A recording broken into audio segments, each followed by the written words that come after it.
Actually going to remember to get this right and do it at the start this time. This podcast will be sponsored by Boss Brewery. Currently producing the champion beer of Wales for their stout called Boss Black. The Boss Brewery Bar and Kitchen is on Neath Road, and they serve all the beers that are brewed on site. They're open from Friday night to Sunday night. You can also get down there for Sunday lunch. They do 1, 2 and 3 course Sunday lunch, and I got a freebie coming up at one of them, tidy. On match days is an amazing atmosphere down there, pre and post game. There's only 200 metres from the Liberty Stadium. We've got 2 home games coming up. Next Tuesday against Brentford and next Saturday against Middlesbrough. So if you do get yourself in Boss Brewery and you listen to this podcast, get yourself a selfie, right? Tag the AIC podcast in it. Tag Boss Brewery in it. Let them know that we are giving them some good feedback. I spoke to Sarah this week, who runs Boss Brewery.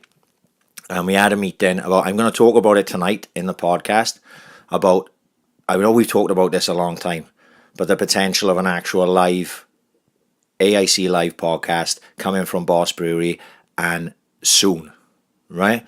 So listen on tonight, get yourself following at Boss Brewing Company on Twitter, on Instagram, get following Copper Bar, anything you see that I retweet, like it. This is how it all works. I'm going to explain more about the live podcast because I ain't even told Paddy about it yet. So that's what's going to come up next. This is episode 68 of the Ambition is Critical podcast with the infamous Millwall Kris.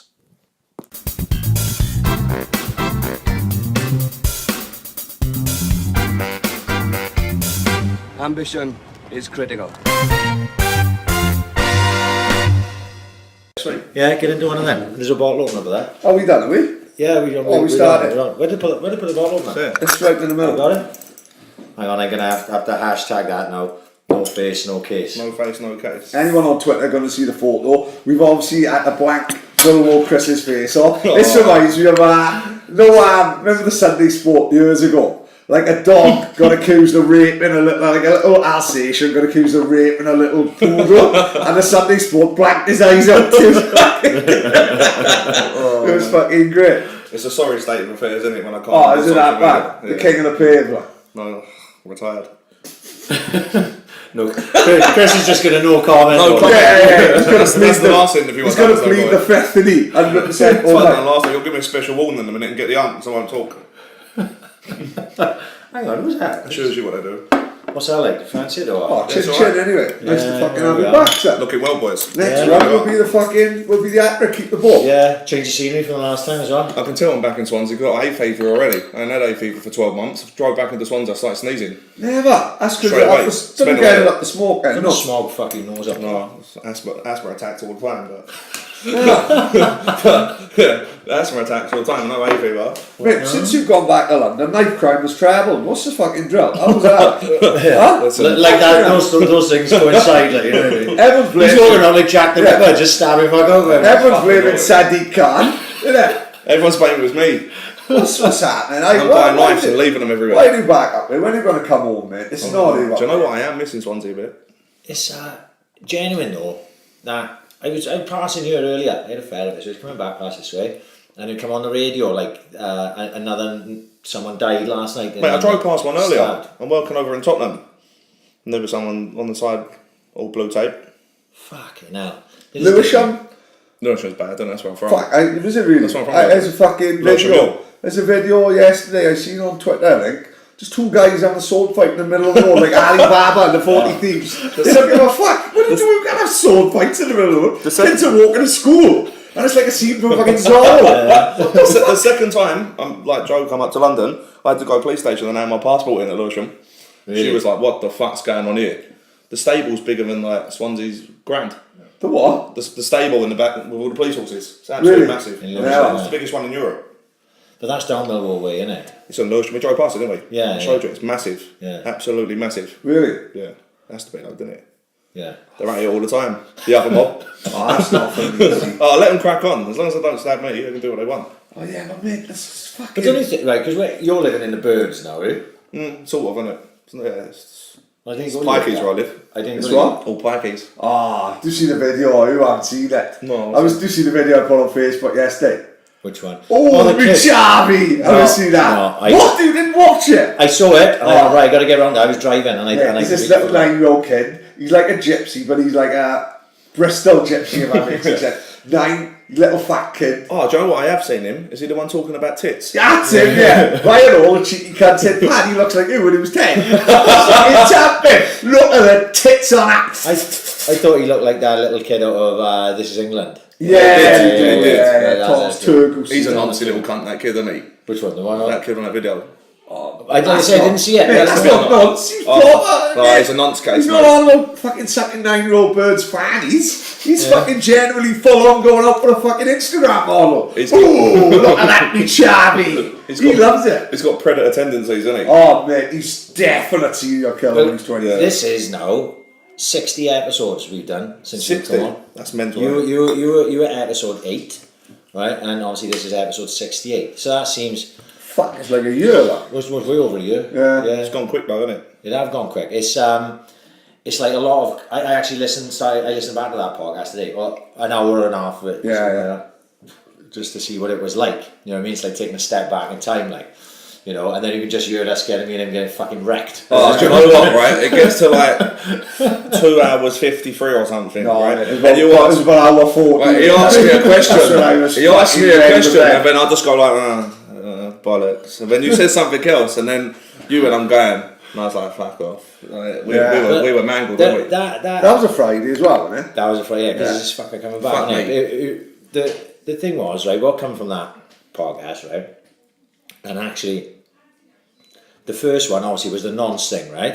Yeah. So the nonce went fucking huge after Do that. I think it blew up, mine. Everyone's Do casual. we have anything to do with it? We've had at least something to do with it. Right, because my daughter's went through a little bit of fucking trouble in school, right? Yeah. And she wasn't included in a WhatsApp group, and the WhatsApp group was called No Nonsense. I was on the verge of saying, technically, that's fucking trademark us, so get the kid in, you fucking zombie cunts. You know what I mean? So technically, it's double bluff myself, like, isn't it? So we definitely had something to do with the nonsense. I'm taking that nonsense. Right, yeah, we will give you the credit because that's where they come from. That's what got me banned off 12. That was fucking first red stripe night as well. Yeah, that's what I got there, bag of red stripes. Get on a minute. Oh, you got that on that one. That was the first red stripe night as well. So that's why fucking... It's ever since that one, people have been... They're in Turtle Bay. Photo of red stripe. I had 4... it was a funny one last night. We went to see Gerry Cinnamon. Usually I'm a 6 Peroni man. Yeah. But like, I don't know, I was with... Who's fuck, it's not me. It's mine, I'll try not. I want... I love you fucking... Sorry. No, Daniel Earl, we let his text message go last week. Sadly can't. Yeah. The only 2 people all on their phones are John Phillips and Daniel. Basically, Daniel can fuck my missus up the axe. Daniel can do whatever he wants. No, we've got a draw limit, right? So, Bushby and... I was with Bushby and Denty, ended up with Scotty and Milesy. But then I don't know how many of them can open a bottle with their teeth. Yeah. So you got to tactically buy cans then. So I went for 4 red stripe. One is still in my bush up opposite Walker Lounge. I couldn't fucking find it. I was rifling through like Steve Irwin. I was like Biggie when he does his impression. I'm absolutely tempted. But hey, hang on. I goes on fucking my celebrity friend Keelan May's Instagram today, and you were going off with homophobic slurs against me. I'm all like doing a thrust as well. All the thrust he does with no.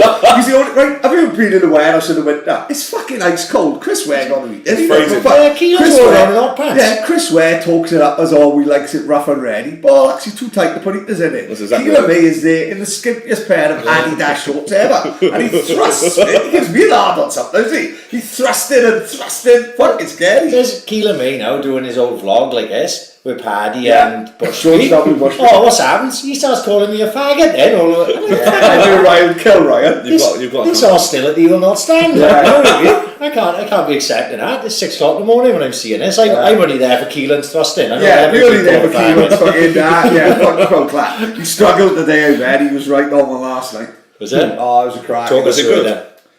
Mate, Denty won first, right? What I think fucked up with us, we went in the tram shed, it's tiny, right? Bar was like 9 deep. And someone said, there's a bar upstairs. Goes upstairs, bar's empty, and there's a balcony. Now, brilliant. Perfect for us. Easy beers. Yeah. A balcony. The only thing with the balcony, it's not as busy and it's not as mad. Yeah. So, didn't matter to me, because I fucking really been into fucking Gerry Cinnamon. But Denty was on the fence, right? Yeah. Now, I think if we goes downstairs with Denty, and we right in the mix, and Denty's getting covered in piss, and I think Denty would have enjoyed more. Yeah. But what happened then, because we were upstairs on the balcony, me and Bosch was well into it, Denty wasn't feeling it from the start. Like, Denty calls him a proclaimer version of the cat. Like, he said he's a casuals version of Ed Sheeran. That's yeah.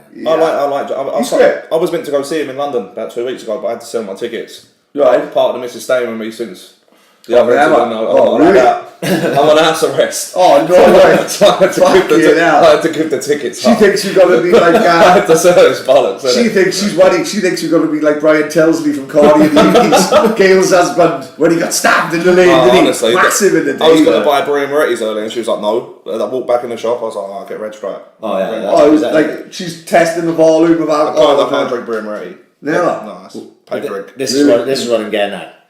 What we did for Red Stripe sales, and they didn't give us fuck all. So there's no more mention of Red Stripe anymore. They can fuck off. Yeah. Boss Brewery on the other hand. Give me a slab of... These are the bollocks. Boss Bear. Good weight to the bottle. Each of the glass someone with. The thing is, I'm a gutsy cunt, right? And 330 bottles are like 2 mouthfuls to me. Yeah, but when they ice cold in Alice, though, they're lovely, innit? Yeah. I like some ice cold. Do you know what I'm obsessed with? Ice. I fucking can't drink anything without ice. That's what you got. But you got a fridge that does ice. Donna went to buy me an ice making machine for Christmas. It was 92 quid. Right? Which really? I know. I said, it's just water, really, innit? Yeah. And I got the old cubes. One fucking cup. I got like a Cabana Bay Universal cup. It's like a 6-pint cup. It fills it's a full bottle of Pepsi in it, and burping like a motherfucker. I'm like a fucking gypsy kid. Oh, me charmy! Fucking hell, Donna does it there. I think she hits noises, and I'm juggling my fucking ice around, not trying to finish it.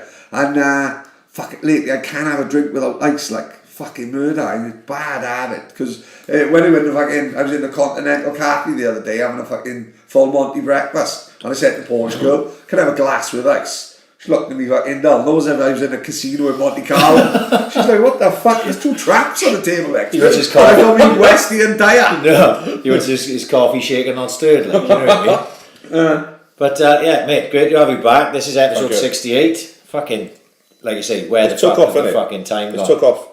I'm behind on it at the minute, because where I'm off Twitter. You forget about it. Yeah, and then Joe Rogan takes over, and I've been listening. Yeah. And then all of a sudden, I'm like, oh fuck. But I listened to Gillies the other day, it was good. Yeah. I brought cows on, you can fuck off. No, we didn't expect that. I was expecting Jelly's Eels. Jelly Eels in a car. Don't forget you've had it since then, haven't you? You've treated it. Oh yeah, it was good, wasn't it? Yeah. Oh, was that after we done the podcast? I think it was. Going up to the bare knuckle. Yeah. Yeah, that was it, wasn't it? January, Yeah. It's flown, isn't it, this year? Flown. That was January last year. That's so mental. It was It's absolutely flown. Oh, as it happens, the man that we went to see that night, James Lilly, he literally just sent me a message now saying, why are you down here while he's in London? Well, he texted me last night, if you don't mention me, I'm going to fill you in. Right. And I was like, I just mentioned you got choked out 2 weeks ago. I said probably multiple times, and he was like, too soon. Too soon. And that was the end of the conversation. Lily hates Swedes more than my fucking daughter. Honestly, it just don't go well. He ain't got no pictures of Thomas Brolin on his bedroom wall no more like Lily Ann. He's fucking mental, isn't he? I'd like Lily to just stick to the BKB.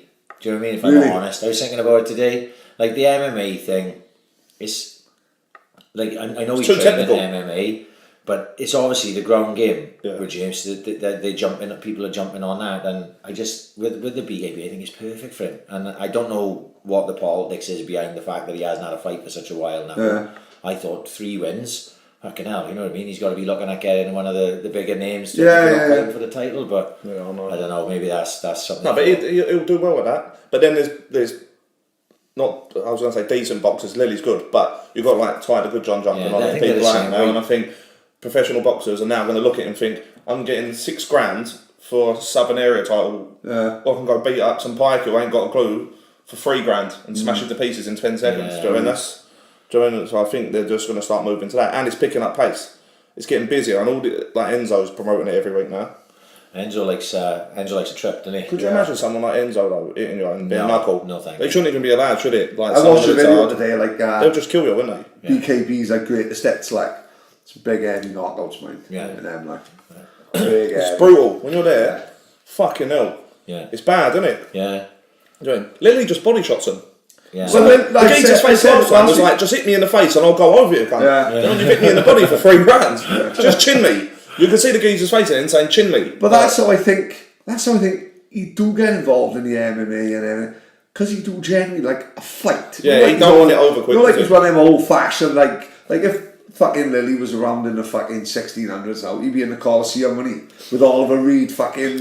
Oliver Reed would have him on a lead, wouldn't he? He'd be next to that black guy who does the parkour. He'd be the Russell Crowe today, wouldn't he? There's something wrong with all those lot, like like John and Daniel and Lily, and they just fight anyone and sort of. Do you know what? I just think it's the area though, isn't it? You know, they're just brought up fighting. Yeah. The whole area.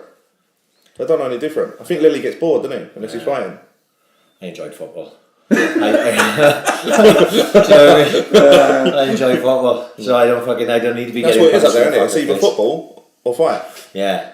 Well, it was. I said I love boxing. I would have loved to have done it when I was a kid, but you just played football. So when you're playing football, fucking near enough every night of the week, like my kids now, fucking hell. Do you know what I mean? They haven't got a chance to do anything else, even if they wanted to, because all they're doing is football.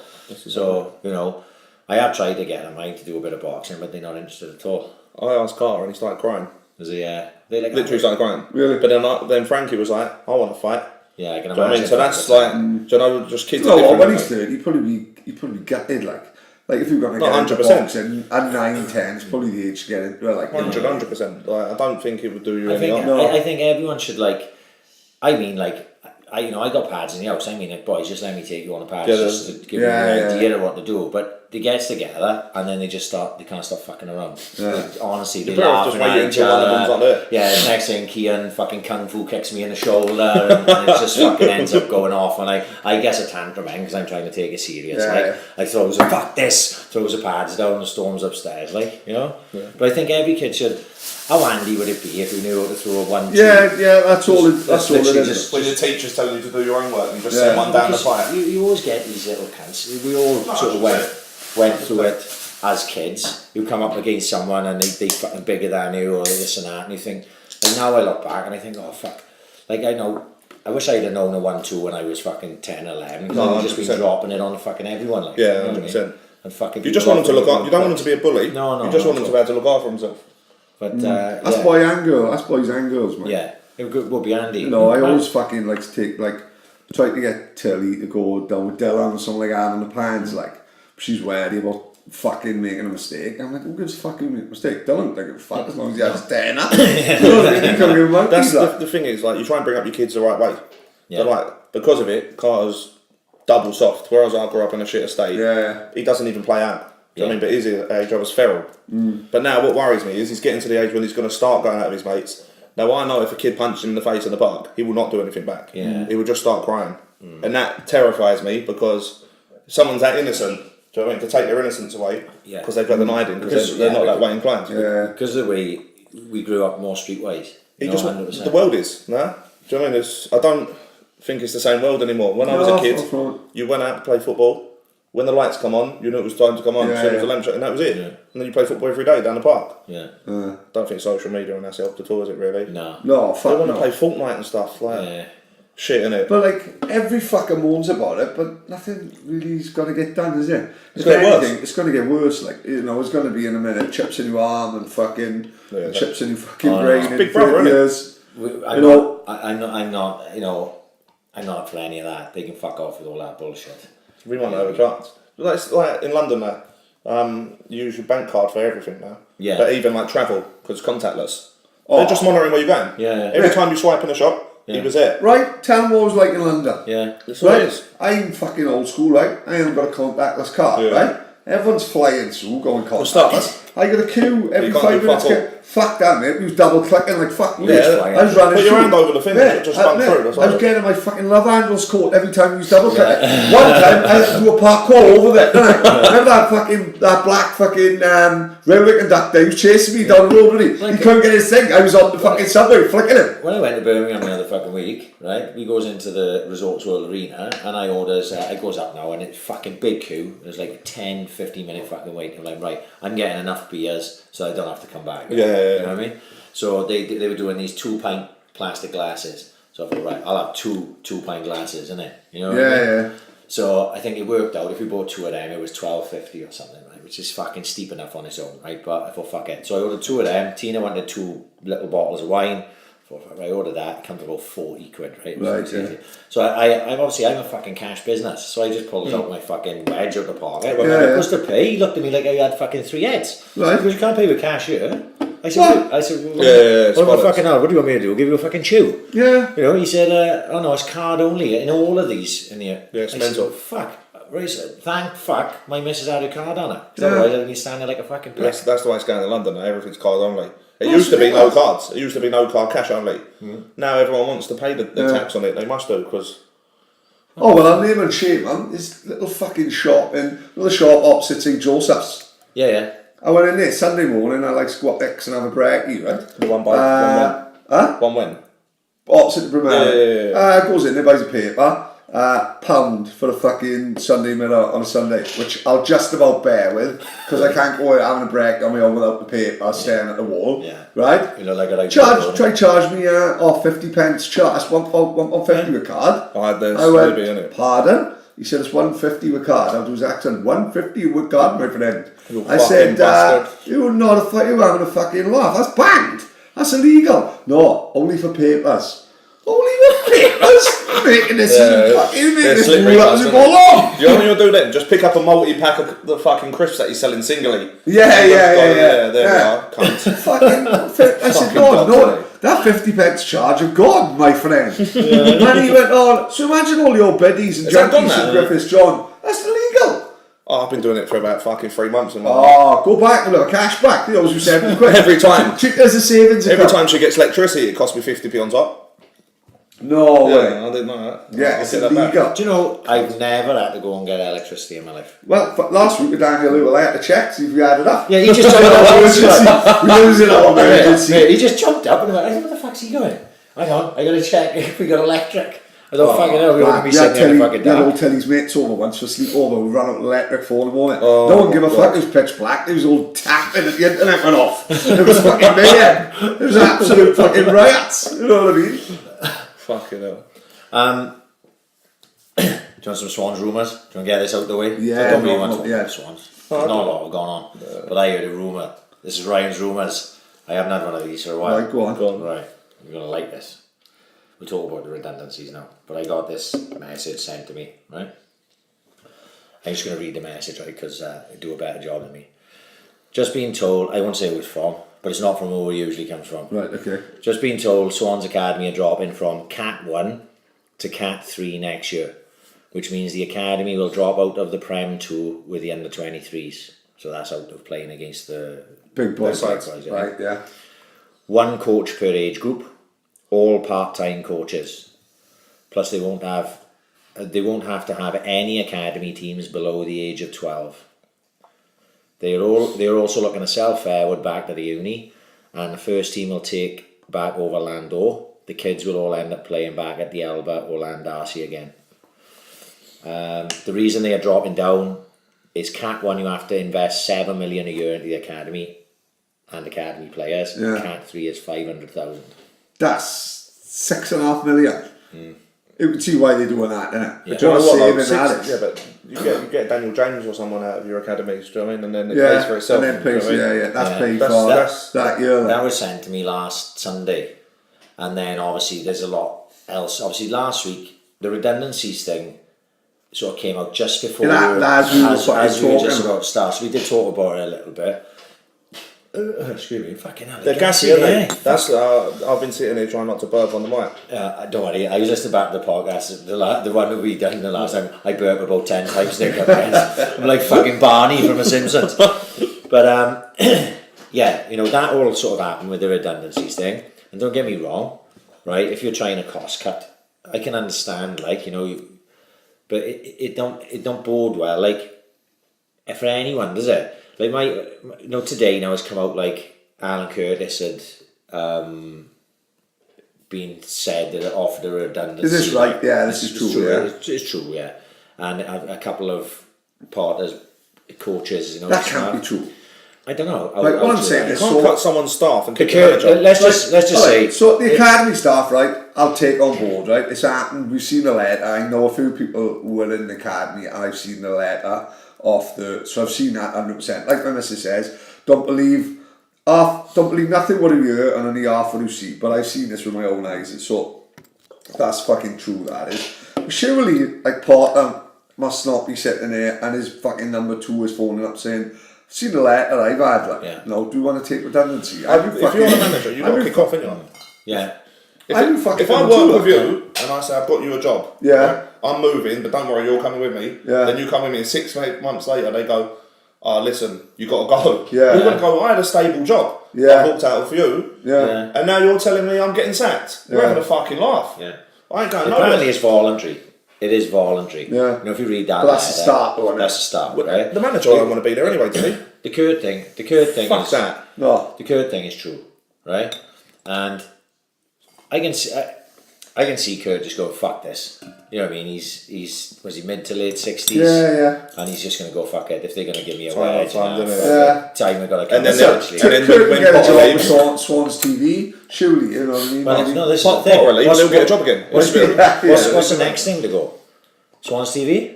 Yeah. It's a financial cost that probably isn't Yeah. turning back over the money it goes. So, we talk about then. Sean and David, who we Yeah. talked about on the podcast. Brilliant, Is it any need of that? Is there any need of Andy Robinson to be coming down from Liverpool? Yeah. Right? That's mental. all of which, all the stuff, which I don't want to, I like. I like, yeah. I like the Swans TV. Yeah. Like the It's Swans nice to have an TV. insight, isn't it? It's nice to, and on the match day as well. It's nice to have a presenter with a couple of ex-pros, and she does a hell of a good job. Yeah. You know what I mean? And you think, well, no, that's part of. I always argue with Jamie Green, right? We always argue on WhatsApp, right? Jamie Green says, Swans are a League One club. That's outside. I'd say you're a champion. And I says, not a chance, right? Because this big club thing, right, is this big club is all about opinions, isn't it? Yeah. Forest, I would say, big club. Yeah. But they've been out in the Premier League for fucking 20 years. who knows how long. They haven't won nothing in fucking years, right? Leeds, big club, right? I think we'll all agree Yeah, that. yeah. Again, Painful. been out in the Premier League fucking years, but big club, isn't it, right? Yeah. So what would you say a big club is? Have we won anything? Well, You need to have a history. right, of course, right? So we've won, I agreed most of our history is in the lower divisions, right? But in my lifetime, I've been to Wembley 6 times. Well, all the glass. Well, Yeah, but the so, playoffs. maybe not Wembley, but Wembley and Millennium, which Yeah. would have been Wembley, right? So I've been to a final or a big playoff 5 at least 5-6 times, all the right? glass, LDV, Barnsley playoff, Reading playoff, Northampton. I said it. right, Northampton, sorry, Yeah. and then the Bradford Yeah. game. Right. So to me, all them big days count as a fucking big club. Yeah. Who's in Europe 4 or 5 years ago? There's only three things you can win: the league, the FA Cup, Yeah. and the League Cup. We've won one of them, Yeah. right? Bear in mind, Spurs won. Last time Spurs won, Tim Sherwood was playing. Yeah. So Spurs haven't won fuck all any of them, right? No, that's not. Don't get me wrong. That's not saying it's a big club, but I'd say championship level. I think club. you're championship. I'll say you're championship. If you go by size, I'd say championship If you were club. gonna, but then people might disagree. But I'd say Leeds United, as much as I hate them, are a bigger club than Man City. When Man City can't fill the ground on Champions League games, I'd probably agree with That it. pains me, Yeah. but they Yeah. are a bigger Yeah. club. Like their history is bigger, their Yeah. fan base is bigger. Yeah. Like no cunt in Manchester goes watch Man City. You know, in Leeds fill out every ground Every week, all Every the week. way. Yeah, of course. Yeah. Like I said, but you also can't judge. You can't just rely on history either. Otherwise, There has to be a happy medium, doesn't it? Like to me, the biggest game in football in Britain is Liverpool Man United. Loads of people disagree with me, and new fans would say, "Well, no, they're not challenging for fuck all. Or no, they haven't won anything." Yeah. But that's fucking bollocks to me. Because you look at Liverpool's history. I think it's and you look at Man upbringing. United's history. They're fucking bastards. I think a lot of it though is the decade you were born. Yeah, Like, it does, I've never seen Liverpool win a league. To me, it was always Arsenal, Man United.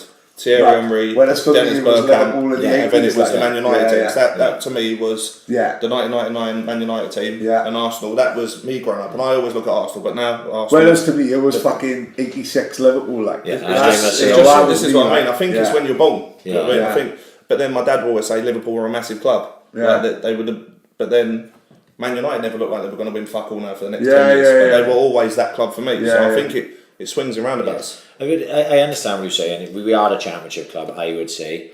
I don't think we'll stay in a championship much longer if we're going to carry on doing what we're doing. Like when I listened back to the podcast the first time you were on, we talked about the Swans on that day. You surprised me this year though. And I said that... What, good or bad? Good, like as in, no, the way good we for me, play, good for you. But I said about Ashley Jenkins when he sent me this long text message about how the Swans will go over the next few years, and just basically it's just selling all your assets, which, you know, downsizing, sell your assets, downsize, sell your assets, downsize, sell your assets, call it all the way through the leagues. And when I listened back to it, I was like, fuck, so far Ashley got it fucking bang on, like absolutely bang on. So if we go by what he's saying, right, we're starting to see the redundancies thing. And then it doesn't, once there'll be voluntary redundancies and people will go out and that'll downsize, then the start of the academy downsizing, right? And then in the summer, the sale of players, Dan James 100% will be gone. Is he that good? He's shit on. Is he really? He's a good player, So you've got Dan James who's going to go, McBurney, Connor Roberts, whoever they can get rid of, you know what I mean? They'll look to get rid of Boney and Ayus. And they've got their mercenaries now, haven't they? But what we've got now is the academy they're trying to get rid of. If we didn't have, we wouldn't have a fucking team. What we've got to remember is, right, if you remember there was that big furore after Jenkins left, right? And I did that, we need to talk about that, right? There was all this big furore, right? And they put this media message out, new contracts for Van der Horn, Dan James, and who was the other one? There was three. Leroy Fur. How many of those three have got new contracts?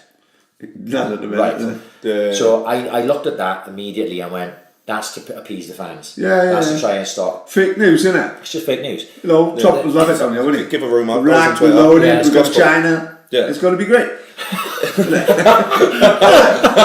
Trump would love it. Trump's walking in the change room with fucking McDonald's. Trump would build the wall around Boss Brewery. 100%. Lock me in there. I'm in it. But what I'm saying is that's just like, it's put out there to just distract you. Everything's done as a distraction fucking technique. Like, so to take your mind off the fact the club's going down a fucking pan. You know? When I think about the redundancies, right? And it genuinely, for the podcast, could be fucking great. We'll have loads of people to come on the podcast. We've got about 2 years worth of fucking guests. We don't know how we're going to fit them all in. But in the same vein, there's a lot of people there that we know and we genuinely like, and we've talked about a lot on this podcast about, and these are guys that were part-time that went full-time. And now, if that's going to go back part-time, that fucking kills me. Back at when anyone talks about people losing jobs, I don't know, it's one of the things that upsets me in life. It really, I hate to see people taking a piss up to someone who've lost their job. Like, that's one of my biggest bugs. You'll have some twats and some cunts going, oh, well, no, fucking this and that. Because I hate to see people do well, especially in Swansea. No one likes anyone doing well. No one likes to see anyone doing well. No one does. And then if you'd see like some of the boys who give up their job and went to the Swans, and I was like, oh, brilliant. Good on you. Because it's a dream. That's the living dream. It's a dream. They walk around with the fucking tracksuits every day, going into work, dealing with football. I'm like, oh, fucking hell. You know, people like, like Johnny and fucking Anthony Gray and fucking Gaza Phillips. You know, fucking, they were all like, oh, fucking hell. Well done, boys, you've won. You've actually won. You've won the lottery. You know, you've won. Like, you've won that life, like, because you've fucking given up. You've given up the dead-end job that we all do. 100%. And you've gone into football. And I think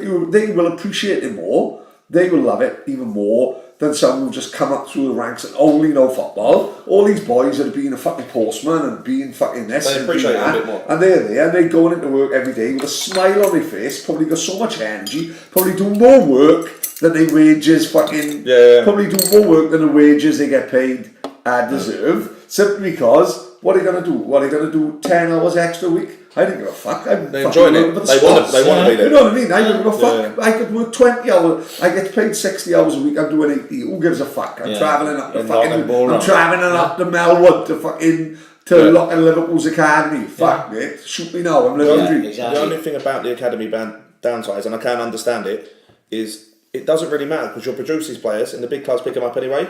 9 of England's teams started the other night are from South London. Not one of them have played for Millwall. Really? Not one. Yeah. 9 of the starting team are from South London. Fuck, that's up there with the Celtic fucking 67. It's all from South London. Declan Rice, Loftus-Cheek, Sterling. They all like that. Hudson-Odoi. He's from South London. All of them. Like Joe Gomez, even though he did go, he was at Cholton. But what I mean is, we've had a boy playing for us, and Man City just paid us 700 grand. He's 14 years old. Man City just took him off us. 700 grand. But that pays the yearly fee. Yeah, of course. So we're at cap-free. So that's the yearly fee now. But they took a 14-year-old off us. Yeah. He might be dog shit, but it doesn't really matter to Man City. Because 700 grand is, well, he wipes his arse with it. Do you know what I mean? Whereas our top transfer ever is 950 grand. We've never spent more than that on a player. So who would like your top transfer just nearly been equalled by a fucking 14-year-old just like and we should be in the house watching Thundercats and that. We can't risk to keep him. Because he might break his leg next year. He might just not develop. Yeah. He's probably 36 anyway if he's African, you know what I mean? So it don't really make any difference. I go like this though, I know, and again I arc back. When Trundle and Britain go? That's what worries me. Oh, yeah. If you're cutting back and you're sending... No, but I think they keep them because they're fan friendly. They're probably not on a lot of money and they can only a piece. I'm not sure how much he'll be on, but if you look at Trundle, if you look at what they do though, right? They're clever and they're brilliant. Like, they're amazing for the city, right?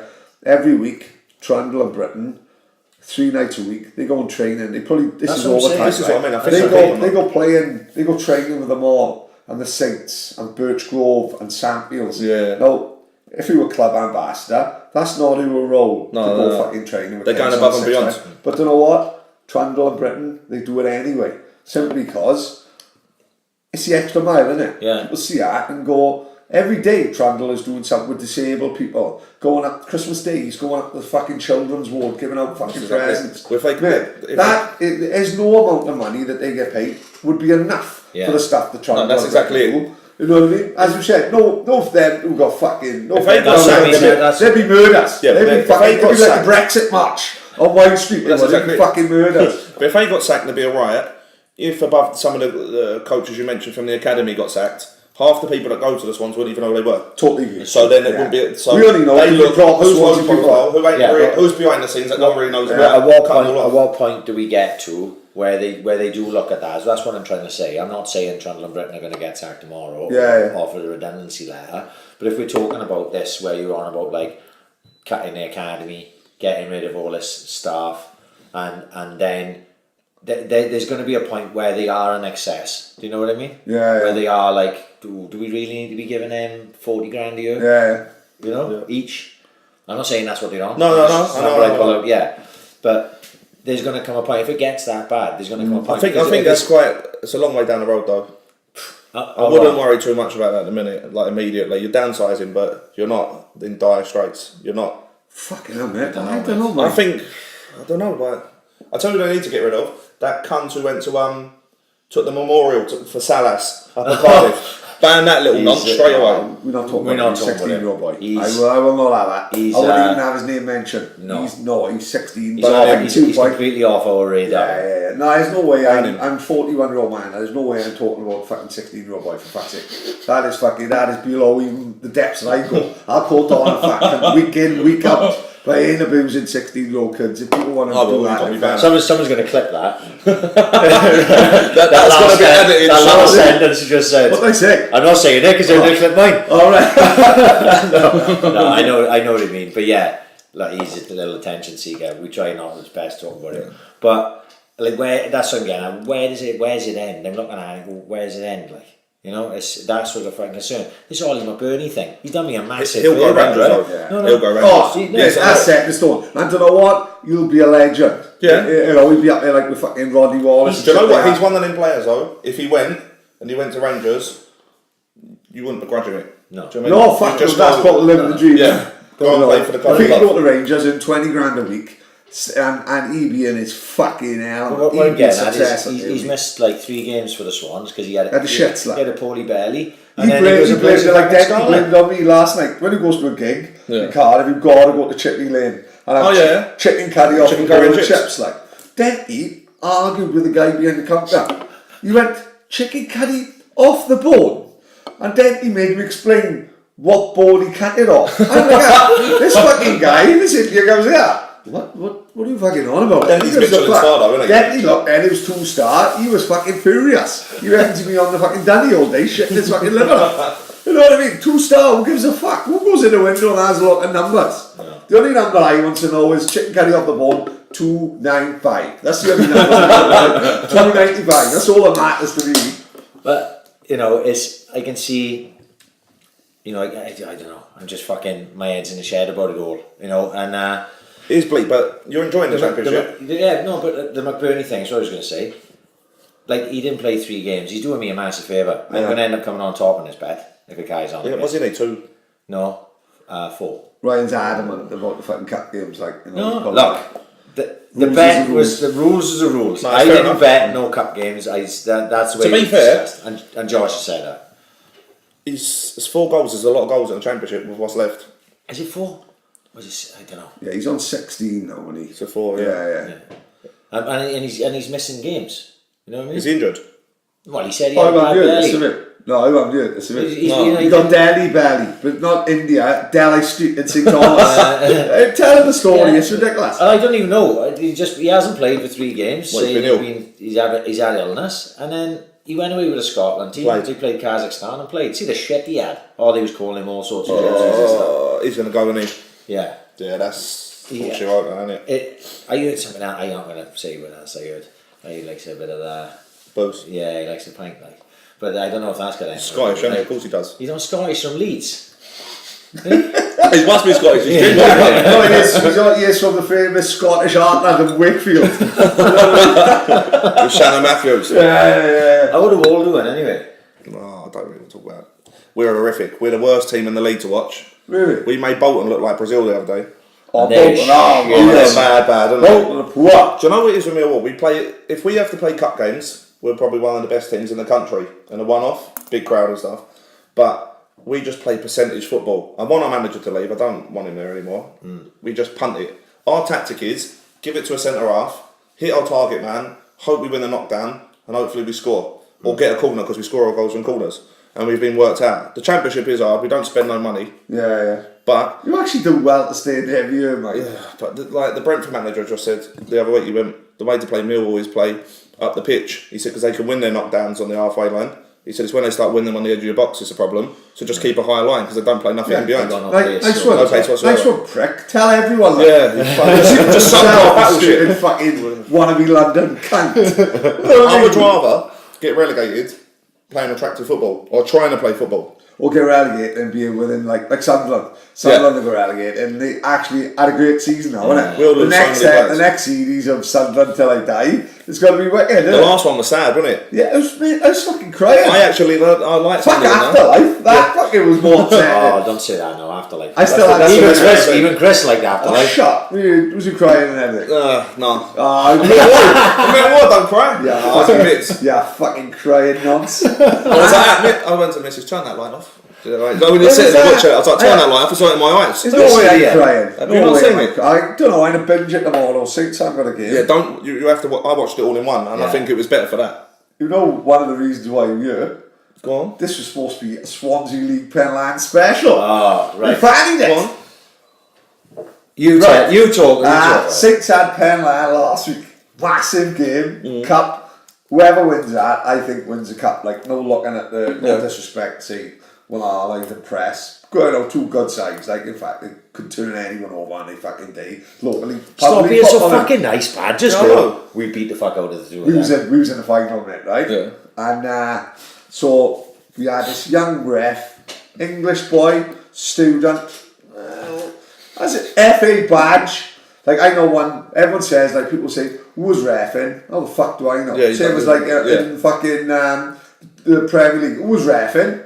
If he's a good ref, you don't know. Yeah, I don't know who Mike Dean is. He passed me in the street. The only one I know is that winter guy with black hair. He's a fucking another nonsense. Like, so no one should know the rest. Like, so this young kid, he looked like a proper, tidy ref, like FA badge and all that. He was mourning. He said he wanted rope on the pitch.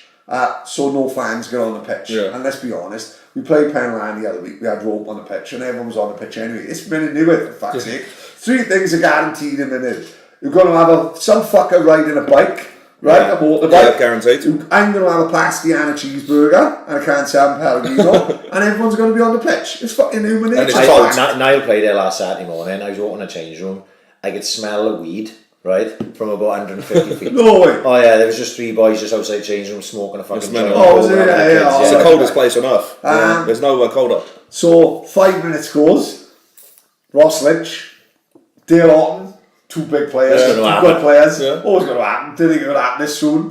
50-50. Set the pace. Both going for it. If you're going in for the tackle with Dale Orton, you've got to look after yourself. Great player. Lynchy went in. Ref sends him off after 5 minutes. Come on! Just leave it like that, because you've got to talk me through the challenge. Was it a bad challenge? Was it on? It was like a fair way away from me. Like Wallingar, 50-50. To me, right, it's the tackle where it was the only way I knew how to tackle, so I don't think I'd be even allowed to play the game now. Yeah. It studs up. Has he gone over the ball? But no, it studs up it is. But that's the only way I use tackle. I don't think that's a bad tackle. It would go tackle. for the ball, but it'd be like, the foot would be upright like that, and he'd fly in and make connection with the ball. But was he like that, or was he like that? It was too far away for me to say. I'm taking the fifth. No comment. Right? Yeah. So, no face, no kiss. So Lynchy got sent off after 5 minutes. Penlan score. Scrappy. I'm not going to blame Nicky Mance because he nearly fucking had his fucking hand in his hands the other week when we slagged him off. Yeah. There goes 1-0. There goes 1-0 up. There goes 2-0 up straight away. Dale Orton. Character. Welding. Character. Runs over to the Saints line. Sticks his fucking hand up. And looks at me in the eye and goes, stick a new fucking podcast.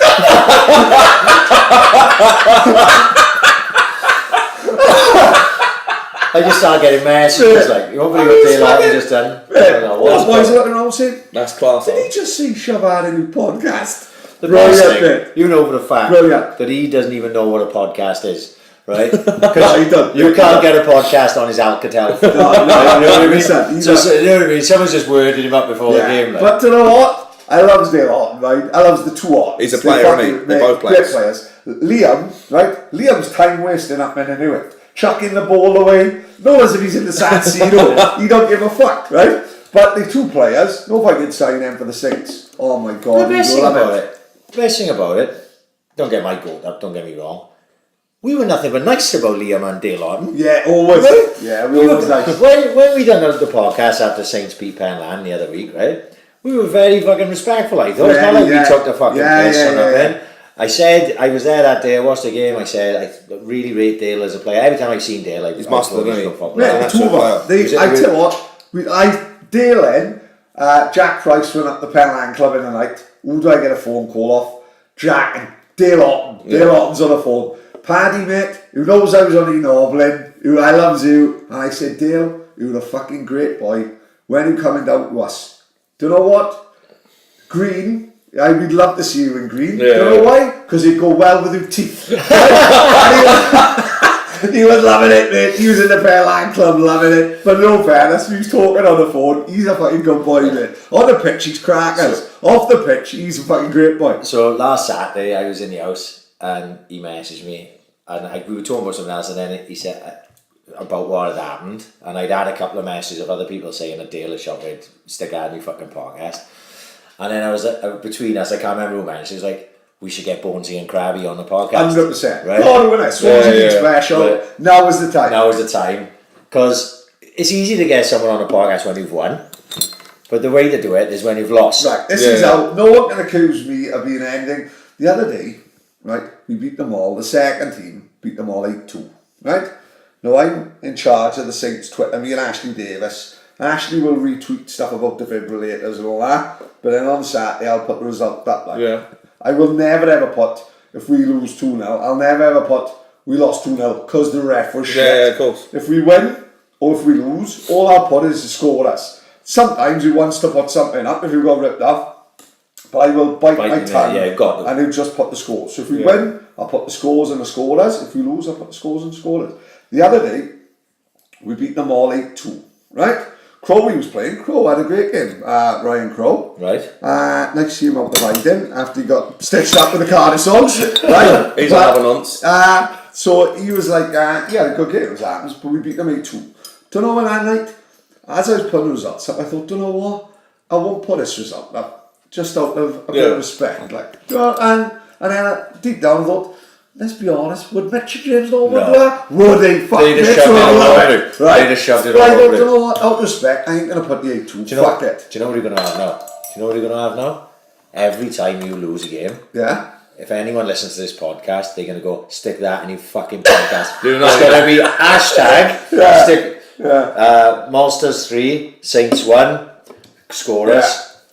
Hashtag, stick that in your fucking podcast. So I thought it'd be great. Bonesy this side, Bonesy this side, Crabby that side. I said to Bonesy in a text, boys, it'd be great to have you on. Crabby, who could tell us about how taking Penlan from a pub team to on the verge of the Welsh League to winning every single thing that's available to win in Swansea. I just have Bonesy can tell us about playing Bulls. Who tells us about the time someone pulled a chair out from under it and it went viral?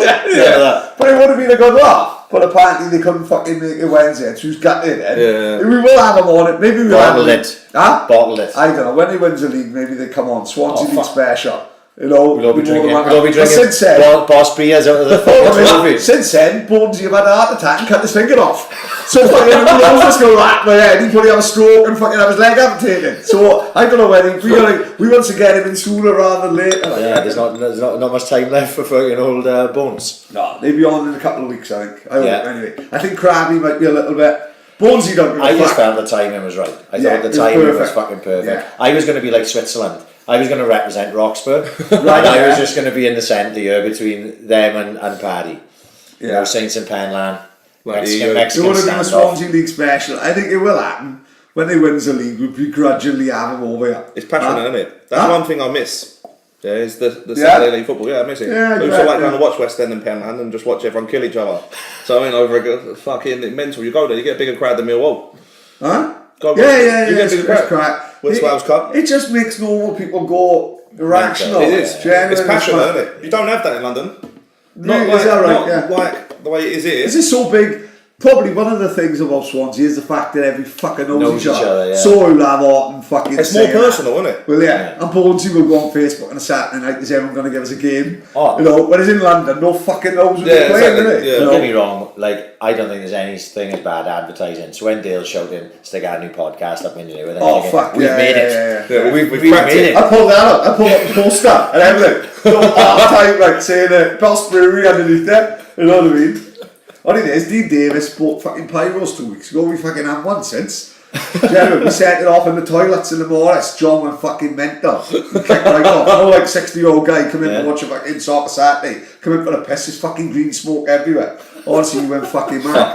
He went and grassed us up to John. No, we had the window open trying to waft it out. The guy went in the bar and said he wants to go and have a look in the toilet. It was as if someone just blew up Kermit the Frog. There's fucking green smoke everywhere. Everyone's trying to do lines in fucking Kermit Gull. It's fucking playing havoc with them. You got a green on your nose there, mate. They couldn't see nothing. Honest to God, he was fucking blocking it. Dean Davis is knocked in track one. Honestly, and it went off in his pocket. His fucking jeans went green. Looking like the Hulk. You know, honestly, he was fucking crackers. That pyro stuff is mad, man. Yeah, Dean told me he bought them. Taxi. Don't get me wrong, brilliant in a fucking Gerry Cinnamon concert. Not good in a modest toilet. It's only 4x2. Fucking you had to turn the air dryer on. Made it worse. Made it fucking worse. Like a fucking Avengers film. Green hurricane in there. Yeah, it was fucking crackers, man. Well, I don't remember. I've got to do this before I get fucking drunk enough to fucking forget to do it. Right. We haven't even spoke about the Boss Brewery sponsorship properly, have we? I thought, I didn't even know. No. Oh, no. I'm talking, right. We talked about it a little bit last week, didn't we? Yeah. But I haven't talked about the live show thing, have I? We No, talked about you the live haven't show. told me nothing about that. Okay, right. So, when I went down there for the meeting with Sarah that runs Boss Brewery, she was like, oh, you can use this for live events and stuff. And I don't know if we've been in a Boss Brewery bar, but it isn't particularly big. And I was like, I don't know, trying to work out, in my head quickly, trying to work it out. Anyway, long story short, yes, we've been messaging back and forth. And she messaged me yesterday, do you want to come get more beers for the podcast this week? I said, oh, absolutely superb. I said, my mate's coming down from London. We'll all enjoy a free beer. So I goes down there yesterday, dinner time, picks up a fucking slab of beers. And I start speaking. I said, I've had some ideas about the live podcast. She goes, as it happens, we've got an event on tonight. Do you want to come and see how we're set up? So I went in, all tables set out. And So I said, right, how much does this, can you seat in here? She said, about 70. I said, 70 probably be alright, because I was thinking 10 would be my missus, your missus, that type of, we'd comp, and then 60 paid, right? Because obviously the whole point in doing a live show is to try and raise money so that I can improve the recording equipment. Yeah, because I've never listened to this. I listened last week. I'm too loud, I'm talking over people, and if you could have two mics, like you said, when you can control the volumes. Every volume would be the same. The Gerry when I was on a different planet. You had drunk like a bottle of wine and some beers. We've all been there. Yeah, it's because I had the chicken patty. I got excited. What I noticed listening back to his first podcast today, that day I must have sat the mic right next to me, right, or closer to me, because you could hear me clearer than you could hear you two. Right. Anyway, that's by the by. Like I say, we're always winging it. So the whole point: 60 people. 10 a head, 600 quid. You're talking about the equipment. Yeah, of course. We bought, right? So I'm thinking 60 quid. We'll sell 60 quid. 60 quid. We sell 60 tickets. Fucking easy. You've got 3,000 followers. Well, we got 2,000 followers. We guess about. Yeah, but you only need. 2,000. If you had 10%, turn up to 200 people. We'll sell. I'm pretty sure we'll sell 60 tickets. Easy. We'll sell 60 tickets. So I'm like, right, because we never sort of. Doing a live podcast is one thing, but I just thought we'll just do an Ask AIC live. Yeah. Right? So the 60 people that are in the audience then can just fucking come or be part of it. We get music playlist, because I say we'd have Jordan DJ. No, there's no room. Oh, really? I was all for getting and having a party. Turk in the DJ. Yeah. I just don't think it'll work. If you want 60 in there, it just won't work, right? So I was like, right, we'll just have 60 there. We'll get who's the best with music, who would be prepared to set up a playlist. Right, yeah. I just went Denty. Denty would love that kind of thing. Denty set up a playlist of the night. Everyone in, 6 o'clock the doors open, 7:30 the podcast starts, till whenever it finishes, and the place closes at 12. That was my whole thought process. The only thing I got to get round, really, is I think, personally, we sell 60 tickets without. Do you think so? Easy. Honestly, you'll sell that easy. I guarantee, put up tonight, like this, if you would come watch it and watch me like it, you get about 200 minimum. It's only 10%, isn't it? Do you think how many people, 60 people, come and fucking? Well, what else is going on in Swansea? There's stuff going on here. I think so. They get to personally. I think they will easy. I think that's easy. Personally, I think so. I'll tell you what. I'll put this out there. Is there anyone who's listening to this now? If you would like to come to the AIC live, which is probably looking at the dates in June sometime, I'm not there, right? If it's late June, I'll come. It's going to be late June. I'll sign all your aquascope and scarves, anything you've got Stone Island. You've got to put your hand in your pocket, you're not getting caught. And it, like I say, it's all up in the air a minute. I've seen the setup, it can be done, 100% it can be done, but it'll be small scale. You'll do 60 easy. I think we do 60 tickets easy at a 10 at a time. Right?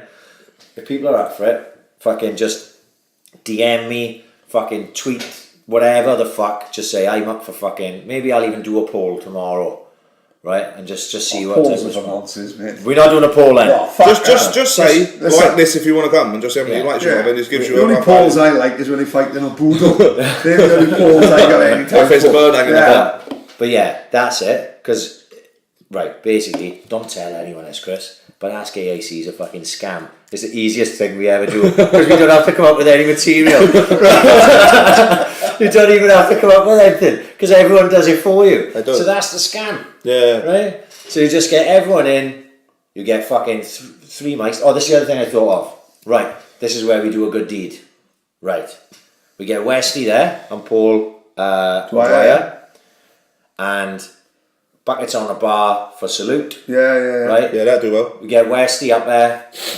He can get asked questions. Love Curtis in there, raising money for all his backroom staff. All the a couple of quid here and that. I'm just thinking about making it a night. Like, Yeah. No, it works. It will work. It'll work. It'll definitely work. It'll be small scale. Let's do it on a Friday night.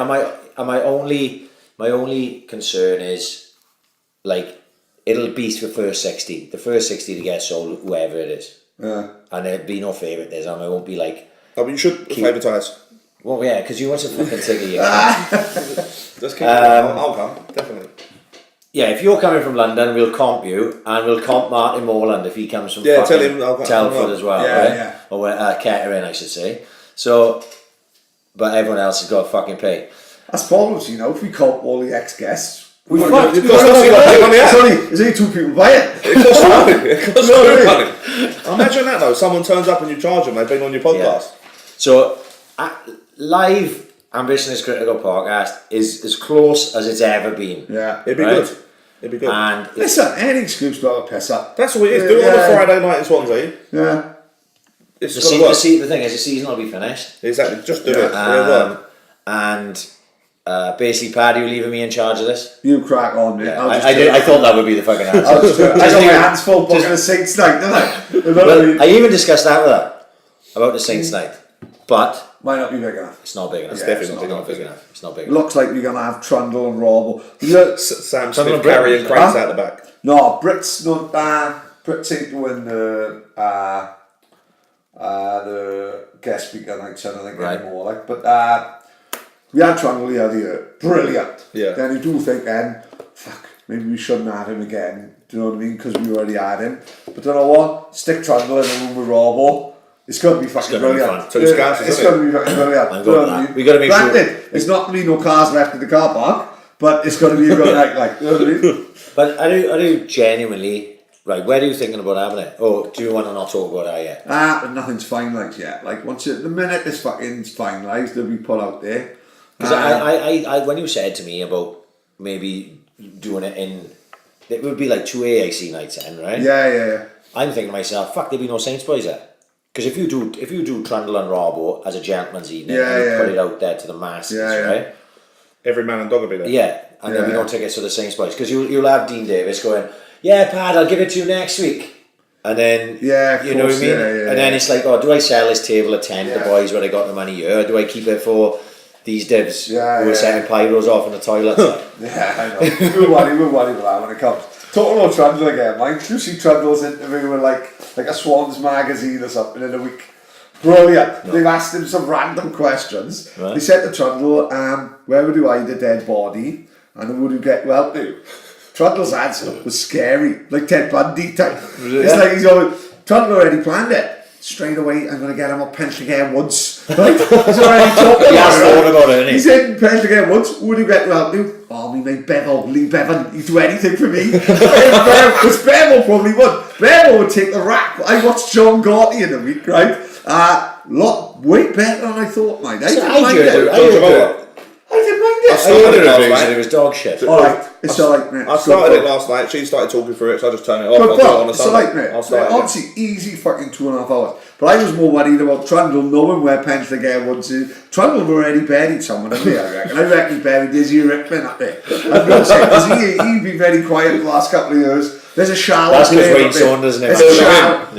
There's a shallow grave up there that Wayne Saunders pisses on every couple of months. Izzy Rickman. It's just a belt hanging out the top now. 100%, right? 100%. A fucking guy walking his dog is going to find Izzy Rickman's leg, right? And Bevel's going to take the rap on it. Bevel don't give a fuck. If it's Trundle, Bevel will go down for 25 years, 25, 30 years. He'll do life. Trundle will be smuggling mobile phones in the racks and be chucking on the walls, isn't it? 100%. Bevel don't give a fuck. Brilliant. I went to watch. Justin Parker went to watch Clethley last week. Oh, is it? Yeah, Bevel won't appreciate this, but apparently fucked up for one of the goals. Oh, no. Yeah, that's what Justin told me. Nice one, Bevs. We love Bevs. We do love Bevs. He come on a podcast, eh? I think he'd like, yeah, he would, I think. Dull boy or mine. Fuck Yeah. Ah, 2 hours up, man. He's an idiot, man. Now he's painting houses as well. He's like Jack off and brush strokes. Hard work. Hard couple of hours. Have you seen the McCann documentary yet? Do you know what, right? I started watching it, and then I couldn't watch no more. I don't like it. I just feel it's quite sad. Well, it's I think, definitely as in, I think it's 100% the parents. Oh no, you change your mind. Get episode Right. 5. That my missus said this, Episode but 5, mate. he's I a got sinister looking Portugal. nonsense, isn't he, James? Mate, episode 5, I'm going up to Portugal, sitting outside that fat copper's house. He's sinister looking though, isn't he? Huh? Dad. He's got non-true fucking over him. doing watching this. No, just before Madeline disappeared. Yeah. The case they were investigating was a little girl disappeared, right? And they had the mother Was in, it a little boy it and was? little boy, sorry, little fact on that at the AICU, that, right? We passed. He was more. non-binary. Yeah. Probably in this day and age. He was non-binary. Right. Did you just assume his gender? Yeah. Well, our fault. He called me a faggot last night, and now he's assuming He's assuming gender the children, So this fucking boy were missing. They pulled in the mother and uncle, who were not well, were not all there, were they? Yeah. But they beat fuck out the mother, the police did. Yeah. Beat fuck out the uncle, they confessed to it. You know, Really? doing 25 years, like said they buried the body, came in with the bodies. They done. They didn't. They soaked the boy. They sold the boy to these rich parents from fucking somewhere else, wasn't it? Oh, I haven't seen that. What Brit's that on? Have I completely missed Shit, that? dreamer. What's going on right I now? thought he was going to tell a different fucking story. Seriously. I'm just thinking, fucking hell, I haven't seen this part. Do you see where they beat the parents up and they Right, confess? no, I've just finished episode 5. So Oh maybe shit, should I just go on. ruined it for everyone. No. Sorry. I thought he was going to say about the right. The dogs. No. We'll get to that now. You know, they saying she got abducted, right? There was a boy that got abducted, right? Not long after. Yeah. Portuguese boy, and the Portuguese press. Just before. Well, the Portuguese press was saying, how come there's all this fuss for this English kid? And no one's a Right, fuck. so I did that, yeah. No fuss for the Portuguese Yeah. boy, right? Just he was taken. His bike was left on the floor. He was taken away. And that was that. So anyway, turns out that Portugal is like a massive nonce fucking place, Yeah. right? Okay. Yeah, I saw that. There was like more paedophiles per square. Well, it's mile just than so close Crawley. to Spain, Spain. France, There's lots of it's places. all dry. Morocco. And they all built shit, and they? Yeah, They're yeah. useless. And the old bill were useless cunts, right? So what happened was, this is fucking shocking, right? Really, I found it like sick That's to why my I turn stomach, off it. Stuff right? like that kept happening. It made me So uncomfortable. basically, there was this thing that I remembered it when they mentioned it, but I hadn't thought about it for a while. There was this thing called Operation Wonderland. Or That's something, it, yeah. right? Yeah. Where there was this massive, like global, basically, remember it. sex trafficking and thing ring, and obviously these coppers have found all these videotapes and countless hours of whatever the fuck that I dare not even think about, right? But obviously these coppers have got to go through it because they've got to identify the kids. Yeah. Right? Oh. So they identify the kids and then they screenshot their faces and then But parents. no, the photo. It's a big photo up of thousands of kids. It's not like the start of the Muppets. Yeah. It's not Animal one or and two. Kermit and It's all not that one in or the two, fucking It's thousands of kids. thousands Right? of kids. Like. So this woman now, whose son had gone missing, around the same time Madeline McCann went missing, like they called her in, and there's like a mugshot booklet. You know what this thing? It's like that. It's like a file, and you go through like 10 different, and then you go on to the next page. Go on to the next page. Well, anyway, she saw her son on it, so she knew her son was taken by these Operation Wonderland fuckers. Yeah. So, like, they don't know where that kid is now. They've got no idea. He's just gone. He's gone, isn't he? Yeah, he's just gone.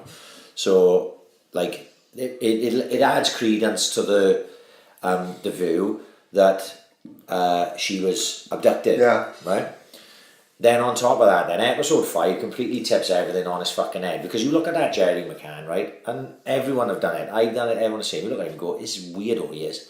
And you look at Kate McCann, you go, there's something alright. They don't seem like they give a fuck. But you see different. You can't judge someone for being a fucking weird. It's odd. Like just because he probably looks at us, man. But I can't. He probably looks at us at drinking fucking 8 Reds, right, and talking on to a candle with a mic in it. Yeah, and he probably thinks they are fucking weird. I definitely looked at you a few times, Chris, and thought I'm fucking average. So I was expecting a big baldy guy to come on. Not like I'm going to give him his identification away, but it don't look like we expect Millwall Kris to look, isn't it? But do you know, like, they should have been done for at least neglect. Yeah. You can't go on the piss and leave your kids open with the door open. It's bollocks. Listen, the People's Princess, Shannon Matthews, have gone, right?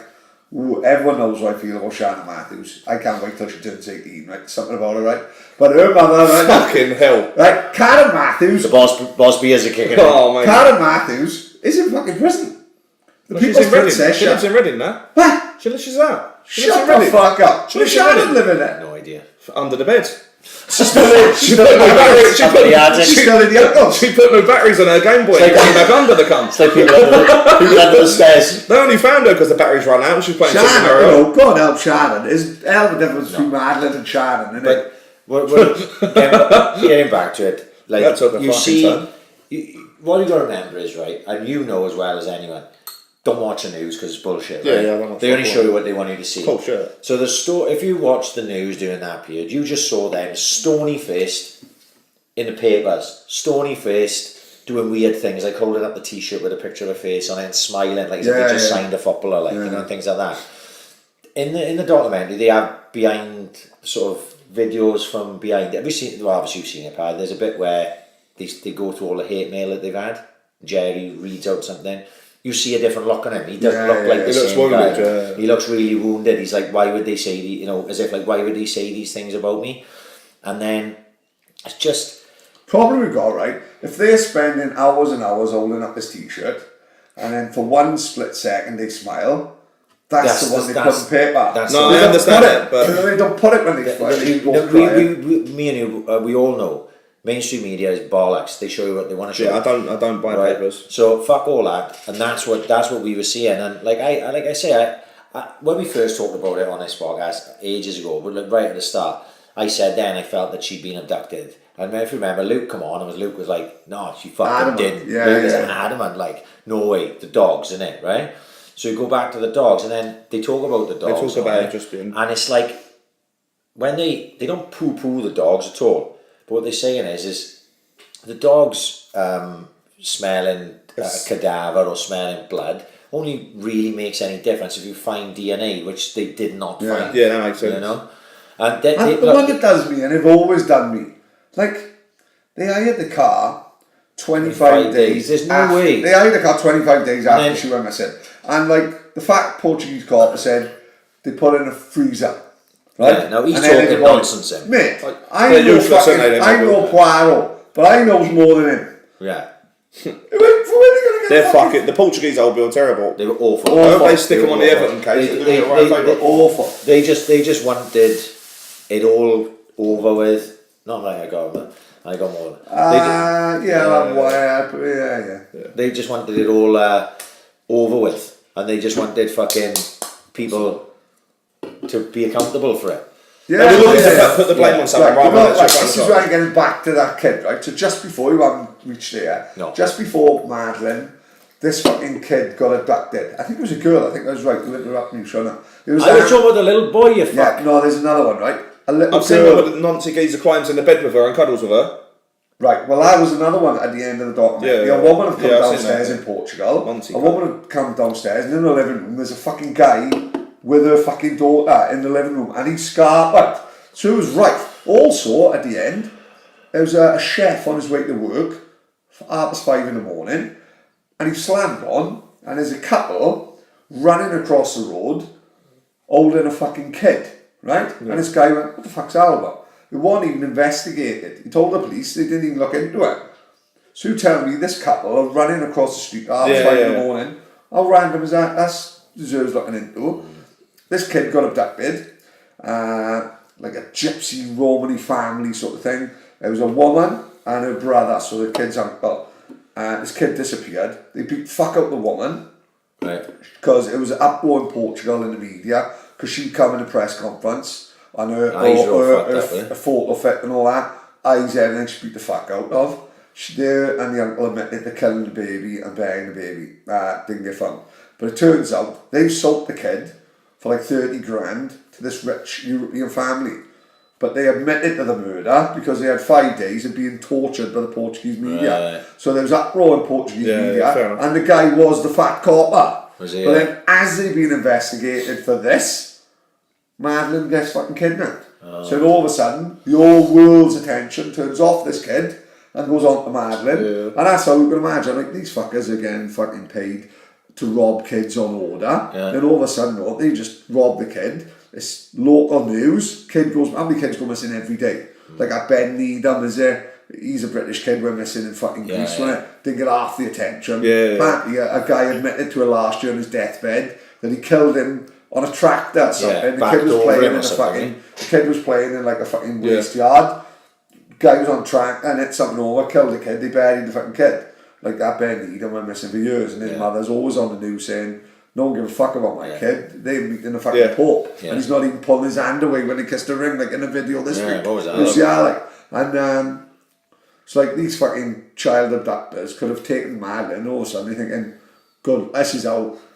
I'd love it to turn up in 20 years' time. It'd be amazing. How mad is it though? I said this to my missus. Imagine she sat there watching it. Oh, that's the one that does it. Right? And she has no idea it's her. Yeah. No idea. She's just sat there watching it. Because she must be 17, 18 now. Yeah, of course. Yeah. I maybe older. Yeah. Because that was another thing. They said the people are looking for a kid. Well, this is spot on. Everyone, this is how nobody does that photo fit of her as an 18-year-old. That's what they got to go by, because the image we've all got of Madeleine is in an Everton kit with a fucking thing in her eye, 3 years old. And she's not. If you're looking for her now, you're looking for a fucking 18-year-old kid. She's got to look totally different. I don't think. I think she's brown bread, isn't she? As sad as that is, because that's why I can't watch it. If you think, like, if you're the abductors, you go, fuck this is a bit heavier than we expected, like, innit? You know what I mean? This didn't happen with Shannon. No. You know what I mean? The thing is, right, I just think, why haven't they been strung up the parents? Yeah, because that little girl, right, has been completely fucking neglected, isn't she? Yeah, it was neglectful. It was. It ain't another room. It was poor parents. It's like you being here and leaving a 3-year-old at the end of the road. Oh, mate, I told him about my neighbours the other day, Macy Gray. They mad as fuck. I picked her up today. I ain't leaving. Mate, you picked her up in a taxi. The Goofy family. Yeah, no. You know, the girl, the black girl with the big hair like that. And her boyfriend, he got burnt in a fire. Told her extra from backdraft. He's great. Honestly, they mad. You got Jeremy Beadland. Oh no, exactly what you're talking about. There's across from Paddy. And the mother is like an older version of. Obviously, what did I say? I text you. I just picked up Nigel Benn or someone, didn't I? Yeah, they mad. So I ain't leaving my daughter anywhere around here, 100%. No, but you get my point though. Like, it's neglect, and no one's turned around. Not once have they said we shouldn't have left her. Not once have they said that. I've not heard them say. Even in the document. Maybe legally, their solicitor said to them, Mike said, if you say that, you're going to be... This is what they said. This was sex. I remember Brett saying it now the other day when we were talking about it. It's like leaving them in the back garden. They love us, don't they? It's like as if they were in the back garden and the kids were in the house. It's not like that. It's not like that at all. It's on the other side of it. I haven't seen the weeds in my back garden. My daughter falls off the trampoline. It's like Day of the Triffids. Such a margin. Genuine. Is a South African hunter going to come with a fucking shotgun? They ain't leaving her in the back garden. Fuck that. She'll open up the barbecue, and because I didn't clean it a couple of years ago, there's 3 rats in it. Oh my god. 2 of them had mobile phones up the ass. You know what I mean? You are scum. No, it's just fucking sad. Look, there's a. I remember going. They've been told legally though not to say he was there for. When we went away, when Niall was 18 months, right? Niall's 11. It wasn't long after the Madeleine McCann thing, and we were in Spain, right? And you left him alone just because you were like living dangerously. Went for a tackle. That's what I'm trying to get at. Like, it was at the time where, like, 18 months, you'd kid kept in a day, wouldn't it? We'd get up and kept in a day. So as I was going, my room was right by the pool, and the room was only small. It wasn't even a fucking posh hotel or anything. And there was a window at the back of the bedroom, but it was like caged. You know what I mean? Yeah. And even then, I'd sit on the balcony, which was fucking 10 feet away from that room, and keep going back and fucking checking. Yeah. I never thought to myself, Free's so young. Do you know, like Frank, my Frankie's free. If he runs up the road when we come back from the park and takes the left onto our green, I get anxious until I turn around the corner and know he's alright. Have you ever lost the kid? He's out of sight. Have you ever lost the kid who's small? Right. two stories, you know, right? You knew he'd lost it. One gets arrested. No. One with me, right? My mother was in Castle Gardens, right? I was 3 or 4, right? In Castle Gardens, she turned round, Drunk all his beers. and I was gone. I was gone, like she said, fucking gone. She runs up, can't find me nowhere. McDonald's. No, I was only 3. McDonald's wasn't even near then. It was wimpy, Is it bad, right? So my mum shit herself. All over. Runs up, like Argos wasn't even there, like runs up the high street, right? She looks like that. Nowhere. It's an art gallery now, but it was B Jumps. Yeah. Remember, like B Jumps was like freezer place, innit? Yeah. And she looked, and I'm in the window of B Jumps, not like a kid from Pet Cemetery, just waving down the window. She shit herself, right? Actually shit herself.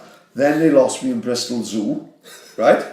And so they were looking at the rhinos or something. My man turned on, I'm gone. Yeah. And it's my first, it's my first living memory was being hoisted up onto someone's shoulders. Because all I remember about Bristol was people don't forget, there was nothing happening then. There was no social media, no towers. Yeah. Bristol was rammed, right? Yeah. And I remember a guy lifting me up on my shoulders, and I waving, and then my old man he had a big bushy hair and a big beard, looked like Peter Sutcliffe, which is probably why they kept losing me. And then that's my first memory of being lost in Bristol Zoo. But we lost. Well, we didn't actually lose Tilly. What happened? We was in Florida, right? And the only way we can describe it is like it's like MacArthur Glen sort of thing, only on a bigger scale and better shops in it. The outlet villages like Ralph Lauren, 20 quid, fucking massive fan of that, fucking brilliant. Ocky went up there, spent £1,500 in one day. He bought his old man a £70 Ralph Lauren cowboy hat. That's too much money, that can. Viv walking around to a wolf like fucking like Indiana Jones. He doesn't have a fucking Ralph Lauren cowboy hat, right? So we're in this outlet.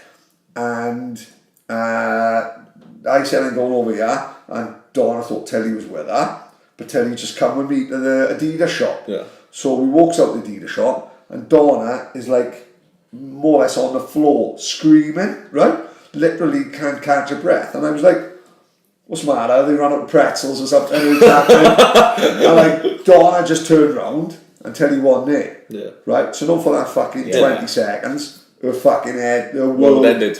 Don't forget, we're in America, mind. Who knows who kid in America? What the fuck's happening? Yeah. Where do you go? Well, you're lost. Let alone your kid. You're lost. Let alone your kid. Yeah, they don't give a fuck. You know, imagine phoning 991. I can't even get the number right. Yeah. Huh? 991. I thought. I just got through the fire department. Fucking Just Eat. Yeah. The Pino times up. I just ordered a fucking enchilada. For that 20 seconds, Donna's world just fucking fell apart. Yeah. And I was like, what's the matter? Like, yeah, but that's my point about the McCanns. Yeah. That's my point. Like, that's literally it. Like, that there is when you lose your child. Yeah. Them there are sinister cunts holding up T-shirts with their name on. Yeah. They're going to do a world tour. There's a lot of stuff. Fucking mental. There's a lot of stuff. Obviously, I'm only up to just finished episode 5. Who's dragging it? Not like it's because I'm watching with Tina, see, and so then it's like I got to fit it in when Donna wants to start Game of Thrones, like not from the beginning. We got like 7 CDs. She can fuck off, mate. It's coming back on in April. It's fucking class. Yeah, we watched one episode. It was shagging on there. Donna and I don't like it's shagging. Someone cut someone's head off. She went, don't like it's cutting someone's head off. It's going to be a long 7 seasons. That's basically it, you fucking lemon. Then they chucked the kid out the window. Donna's head went like that. He's a spastic and all that. He broke his back. Listen, officially a spastic. Yeah. Politically, he's got his blue badge. Paraplegic. He puts his blue badge. Can he prove that? He put his blue badge. He put his blue badge outside King's Landing to call him the front. Can he prove it though? Joffrey would cut his fucking head off for having a false blue badge. But all I use is my old man's blue badge outside Tesco, and there's a 60-year-old man from Mumbles tamping with me because I'm running in trying to get 6 reds. Yeah, you go like, diabetes, it's a disability. It's insular. You can't see it. You know what I mean? I'm having a fit on the inside. Gamora's back this week. Any of you watch Gamora? I'm way off. Oh my God, Lord. It's back in the next 2 weeks. Not when that piano starts in Gamora. 7 minutes from the end. I'm trying to learn Italian just so I can watch it with Ryan. Oh, don't know. It's the bollocks. Yeah, it is amazing. I'm way behind. It's the best one out of all of them. It's better than Game of Thrones. It's better than all of them. The Bold Stable. It's a fucking good. I'm telling you that. No, it's I'm not fucking thinking incredible. what happened was. In fact, I might start from the beginning. I tell you what happened, right? I had my old man Sky Go, right? So it was on Sky Go, wasn't it? So I was watching it on my iPad. So I watched the first season and a half, and then I think my old man didn't have Sky anymore, so I had to it was gone. So then straight on the old box, have a little look like that. It was there, but with no subtitles. Now I can't speak fucking Italian. Yes. You know what I mean? No, you can turn them on your telly anyway, can't you? No, but I couldn't get them to fucking work. Maybe I can now. Yeah. This was a while ago. It's the bollocks. It's the bollocks. I've given up a load. I've given up fucking Walking Dead, which was actually I've given that up. probably do fucking giving up. It's horrific, isn't it? Mate, the first 3 outstanding. There was a lot of shit in that. The first series weren't great till the last 4 episodes, but I hung in there, and then the next 2 series were good, and then the rest. Do you know what it's like? Right, I'm this far, so I might as well keep going. It's that's it. That's Do you know when you're walking home pissed? Do you know when you walk Yeah. home pissed, right, and you go, I'm going to keep walking. That's great. I'm gonna- That's a great right? job. Right, I'm going to keep going because I'm nearly. Have you watched Sons of Anarchy? Sons of I watched Anarchy. the first watch two. it. Right. I watched the first 2, then they pulled the bazooka out of their club, Right. and then shot the mayor. So I thought, Listen. listen, I've I'm all watched for like. He's a West Ham cunt, the geezer. That's what I Don't want waste to your My fucking old time. man is mad on Harry Potter, loves Harry Potter, right? You put it on in the middle of the... No, there's nothing else on, you just put Harry Potter on, and his, what he got a... I'm fucked, if Donna fucks me off, calling her a fat cunt, I got nowhere to go, I'm coming up to live with him. I'm coming up to London. that'll go down well. I'm coming up to Millwall Kris for like Stampool Fest, because my bedroom is now like a... It's got an exercise bike. I should have done it out of spite, just so I couldn't go back. It's got an exercise bike in there. It's got badgers' heads You on can the sleep walls. with the dogs and shit. It's got badgers' heads, no stuffed badgers on the walls.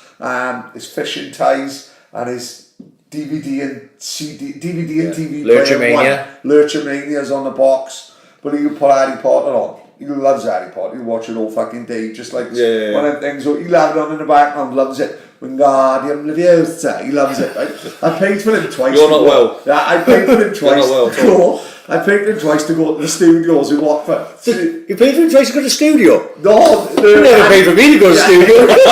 Cost me a fortune. Technically, I did that one night, but we won't go into that at the dawn at the time. I enjoyed my 21st. yeah, paid for him to go to that. He fucked him off. He said he had a bad leg. I said fucking agri cuckoo or something. He didn't go. But he said, no, they had like a new his new Harry Potter films out there. What's it called? Fantastic Beasts and Where to Find Out. Right. My man went to pictures, see it. Do you enjoy it? You want to go, nah, it's not like the normal Harry Potters. It's just too unrealistic. Harry Potter's about a wizard in school in Scotland, you fucking gimp. What do you want? He went to a private school and weren't nonce by his teacher. You know this, Yeah.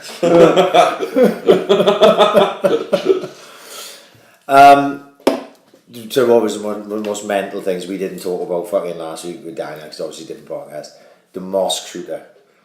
Oh my god, that was like a you know fucking... Do you know what I found out with life? Do you not think now how desensitised we are to everything? Absolutely. The first thing I because we all thought... watched that, and I put it on with Don went, I'm not going to watch that, and I went, I watched it 3 times. Well, I watched it, and the first thing I thought was, I'm going to go play Call of Duty. It was. Seriously, because he had a red dot, and I just thought Call of Duty straight away. That's how desensitised we are. You know what I thought about it? He was a hell of a shot, mate. Oh, What was Well, it, automatic this is the guns? thing, this is the reason He was picking people up from like 100 yards up the Have you road. seen the worst footage of it all though? Is the Muslim from his own, one of them hiding in like there's all corpses. Yeah. And he's trying to video it himself. No, I haven't seen I it. haven't seen Right, that. it's bad. I'll send it to you. Right, right. And he's like laying in the corpses, and it's just, but they're just putting their sandals on. Do you know when he's just casually walk around the fella, and he's just like, well, you can have it, you can have it, Yeah. and then he starts shooting. You know the You know what I body. thought was bad? Was, and I got it upset me a little bit. He's walking into the mosque, and the guy goes, "How are you, my brother?" Yeah. And he just He fucking just pegs shoots him in him. the head. Like. Yeah. I thought, do you know what? His last words are, you know, how are you, my friend? And I thought, oh my Oh, lord. it's grim. Well, he got his virgin, But- didn't he? Huh? He got his 40s virgin. Oh, It's grim, like, and like you say, when you watch it, it doesn't seem real. That's what I mean. Like, It I've seen- seems like a computer game. Yeah. I used to avoid all that gory stuff, and now like I'm completely desensitized to it. It's mad. I think And that's what's that's happening. not remotely gory at all. Like it's, That it's ain't- not. It's not. Really It doesn't seem real though, does it? No, Like, it you doesn't watch seem it, real. I don't think it It's really. like, it's like watching. It's like watching someone playing Call of Duty and just going mental and just killing all the characters. That's what I mean. We're game. completely desensitized. Like, there's agree. violence everywhere in our life forever. This is why these kids are killing each other because it's nothing to them. Like you see it all the time. Like videos, computer games, television. It's just murder. Well, like I said, the videos of all the African cities and little townships, and when you've got two guys attacking each other with machetes. Yeah. And South London. That's not. Yeah, and that's not playing games. Like they're machete at you, and like it makes a fucking 4-inch gash in your arm. And chop your arm off. And two of them, who fucking hell's gone? Exactly. And they're like, fucking hell. It's a crazy world. It just don't seem real. Because now everything, because in the day and age, like 10 years ago, we never would have known about any of that shit because unless you read a book. Well, no, wouldn't see it. Exactly, wouldn't see it. No, now it's like who can send you the most gory fucking videos. What I find crazy is like all these crazy car crashes in India where a guy's like been decapitated and no one's helping the guy. Everyone's filming it. Well, that's what's mental now. Is do you know the worst ones? And when did you see the guy kicking the woman in on? I watched the bad one the other day. Of that autistic kid getting beat up. I couldn't watch it. It's the worst film I've ever seen, right? Do you know what? But there's people filming it. Yeah. And saying get off him, but filming it. Like, what are you doing? Just fucking stop it. You're worse. Because you're on the enabler. Just stop it. Yeah. Just grab one of them and stop it. Did you see the video? Like, there was two kids fighting in a black estate in America, and a guy had just come over and went, "What are you two doing?" And he went, "Oh, we're fighting and all that." And he goes to the guy in the camera and went, "You were worse than these." And the guy, and he's still filming. And the guy went, "You're worse than these filming these. You should be breaking these up like I'm doing now." Yeah, exactly. You call yourself a friend to any one of these and you're filming us to put it on social media to get likes. Like it's mental. Like everyone, soon as something happens now, people whip their phones out. Yeah, I know. But the ones filming it are surely as bad as the fucking kids that are beating them up. Going on to like the football thing now, where obviously it is what it is. People film it all the time. Yeah. Like the police would have no footage of half these things that went on. They're accountants, they take away. But you get the one person who videos on the phone, right?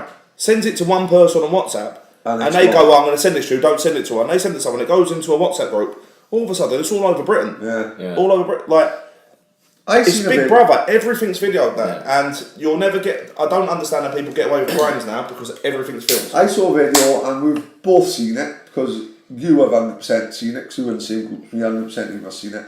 There's a guy in where it looks like somewhere like Breadriol, to be honest, like an hotel room, and he films himself and he says, "Fuck you now, pull this fucking bird up the state," and she's in like a pink dress, and her dress is up above her waist, and her fanny's hanging out, and she's snoring like a motherfucker. Oh, I've seen it, yeah. And we all laughed at it, right? And then I'm thinking, do you know what? You're a fucking cunt. I'd do time for that. If I was my daughter. No, 100%, I understand. It's funny as fuck. We've all laughed. I probably laughed. Do you know what? There's a big difference between chatting about it to your mates and putting her online. Yeah, all he's doing it for is a couple of laughs. It's ridiculous, isn't it? But let's be honest, right? Like this girl, God, listen, she could be the loveliest fucking kid in the world, like only in her mid-20s. But then all of a sudden now, she's got to put up with her fucking fanny hanging out, snoring like a trumpet. Well, what's worse is, imagine some geezer working on a building site, and they're like, "Look at this slag from the weekend," and he has a look, it's his fucking daughter.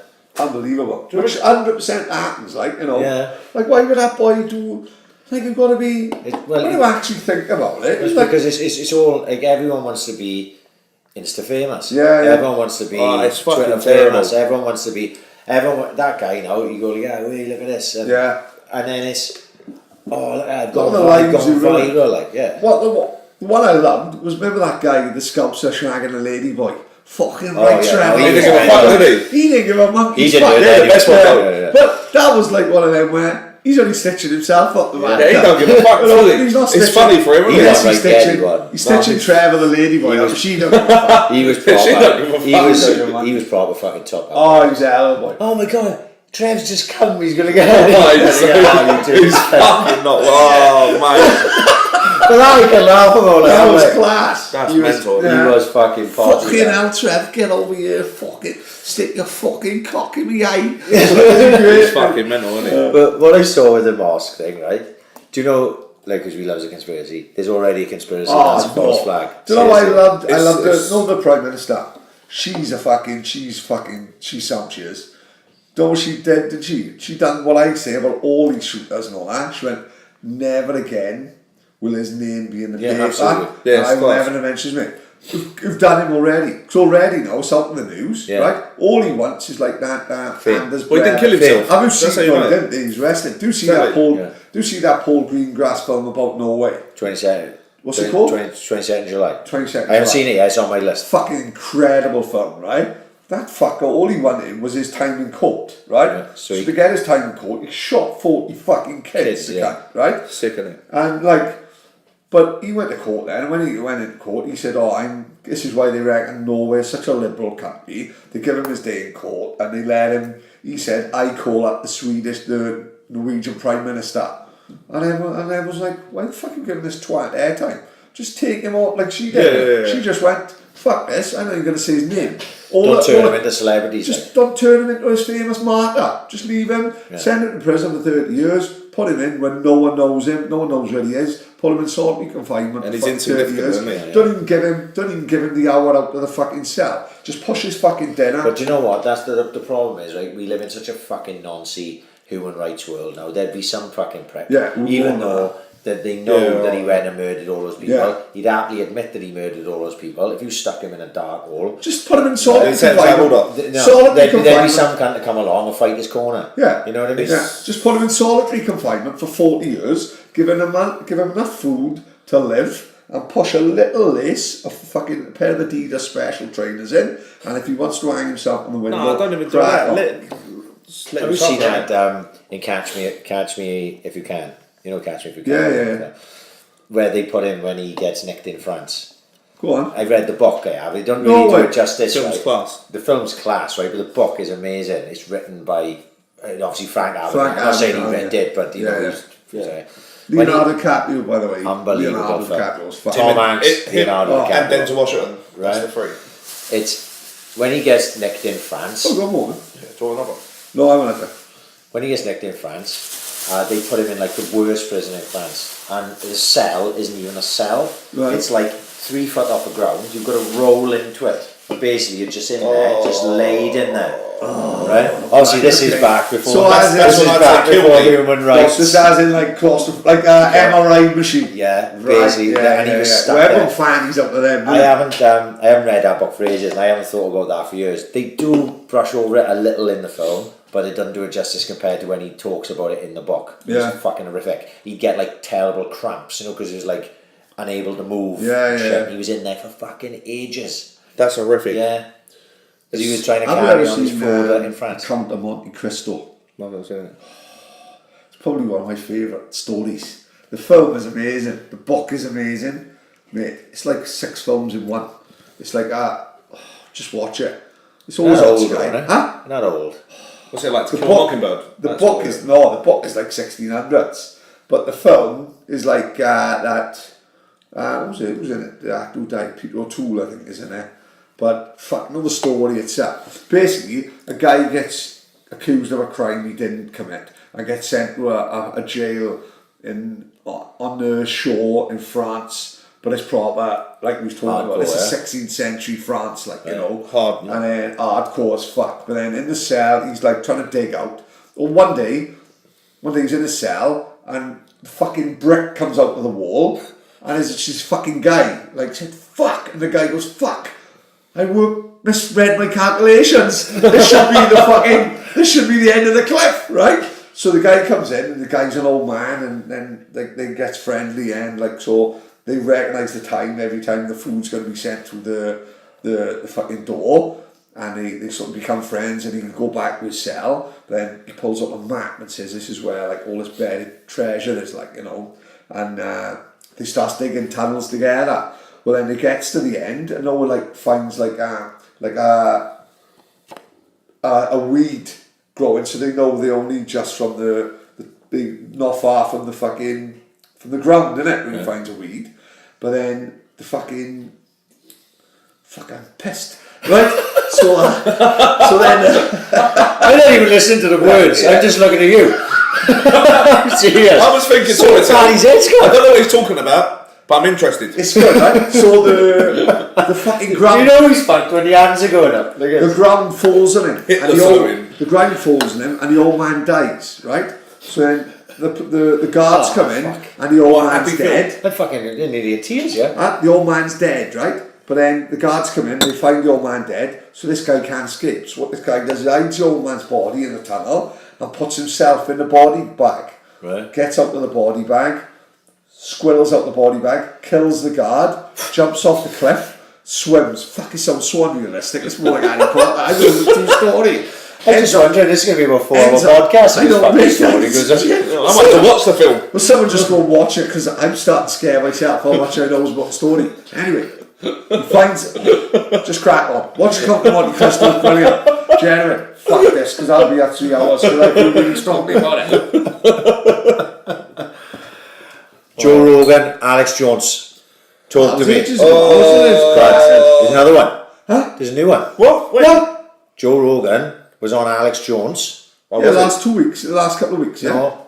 Oh, he's gone on Alex Jones' show. Alex Jones' show, it's coming out Monday. Oh, is it? Yeah. Alex That first one was sinister. But he's, what? That was sinister, the first one. How come? he's cool, man. what I That one about harvesting babies went through me. I know. He just Do you know what though? A lot of what he says is true. No, but the thing is, right, if you take it all at face value, you go, he's cracking his account. But he He's actually crackers, no doubt. proves a lot of what he's saying. But he just goes, yeah, if you search for it. Yeah, that's and then he That put one it with the up. harvesting babies, and all of a sudden, Yeah. he got the The accent. counsellor saying that we actually But do do you it. know what? When he was doing the accent, where it went through me, the southern accent. Yeah. And he was Spot saying, on, though, when he got yeah, the it was, guy. right. Yeah. And even Joe Rogan went, can you stop doing that now? Do you know what fucked him up? That Sandy got fucking ruined Alex Sandy Jones. had ruined Totally ruined I it. know. Because it was actual, like a guy who lost a daughter was saying to Alex Jones, you need to get me on his show, like he's pulling up birth certificates, you know. Because let's be honest, imagine who kids got shot and killed in a school shooting, and this twat is getting the old country against you. Like they have death threats, they have fucking hate mail. But he openly admitted nearly straight away that he was in the wrong. Yeah, But what happens now Yeah. is you can be 100% right on everything. You make one mistake, You fuck. you're discredited for the rest of your career, yeah. right? Because they just will not leave it alone. Yeah. Right? What I And it's I like Alex Jones, as in I think Yeah, he's he's mental. good. Yeah. I can guarantee 80% of what he says is truth. But it, Right? Yeah. I think going into the third dimension and getting on it with but a he's child only, is a bit far-fetched, but he's only as crazy as anyone else, isn't he? he But produces all the goods. what's the what I don't like is the deplatforming. It's like I haven't heard like the Sandy Hook thing was out of order and he got it wrong. But now he's not allowed to talk. They took away his voice. They basically like stifling like freedom of speech and all that. And I haven't heard him say anything other than the Sandy Hook thing. Yeah. Which really speaking is only an opinion. Do you know what it is? It's It's- Twitter. Twitter's, you've obviously seen Tim Pool one. Yeah, It's very left wing. Yeah, It's yeah, very yeah, left wing. Like yeah. as in he breaks it down. And Yeah. he murders that Jack from Twitter on it. Yeah. It's very left wing. But what he's saying is he's left wing himself. But what he's saying is if you take away a freedom of voice, Yeah. you've only got one side of an argument. Yeah. Everyone's entitled to free speech. He's made a mistake, yes, but they've just got rid of him. Yeah. He's not allowed. That shouldn't have been allowed. That To shouldn't take have him been off everything that he's on. But he was like, well, that's It's not. mental. It seems extreme. to It me. just seems like anyone that disagrees with the media just seems to be took away. Tommy Robertson, he's not allowed any platform now. Unbelievable. Right or wrong, what Yeah. he says, right? You've took away any voice he's got. For everything they disagree about him, right? For every 2 arguments who disagree about him, you would have 2 arguments who say, you got a bit of a point there, mate. As soon as he done that Let's have it right. the you know. Panorama documentary, Yeah. Right, he is that literally out? said the beast. Is that out, or did he bring it No, down? it was It's on on YouTube. It's on YouTube, right? Right, go the on. minute he done it, the next day they took away his Instagram. Right. The next day, right, they took away his Instagram and his Facebook. What did they try and was stitch gone him? instantly. He basically was trying. Someone from Panorama was trying to I've get seen one of that, his yeah. employees to say he sexually assaulted her. Yeah.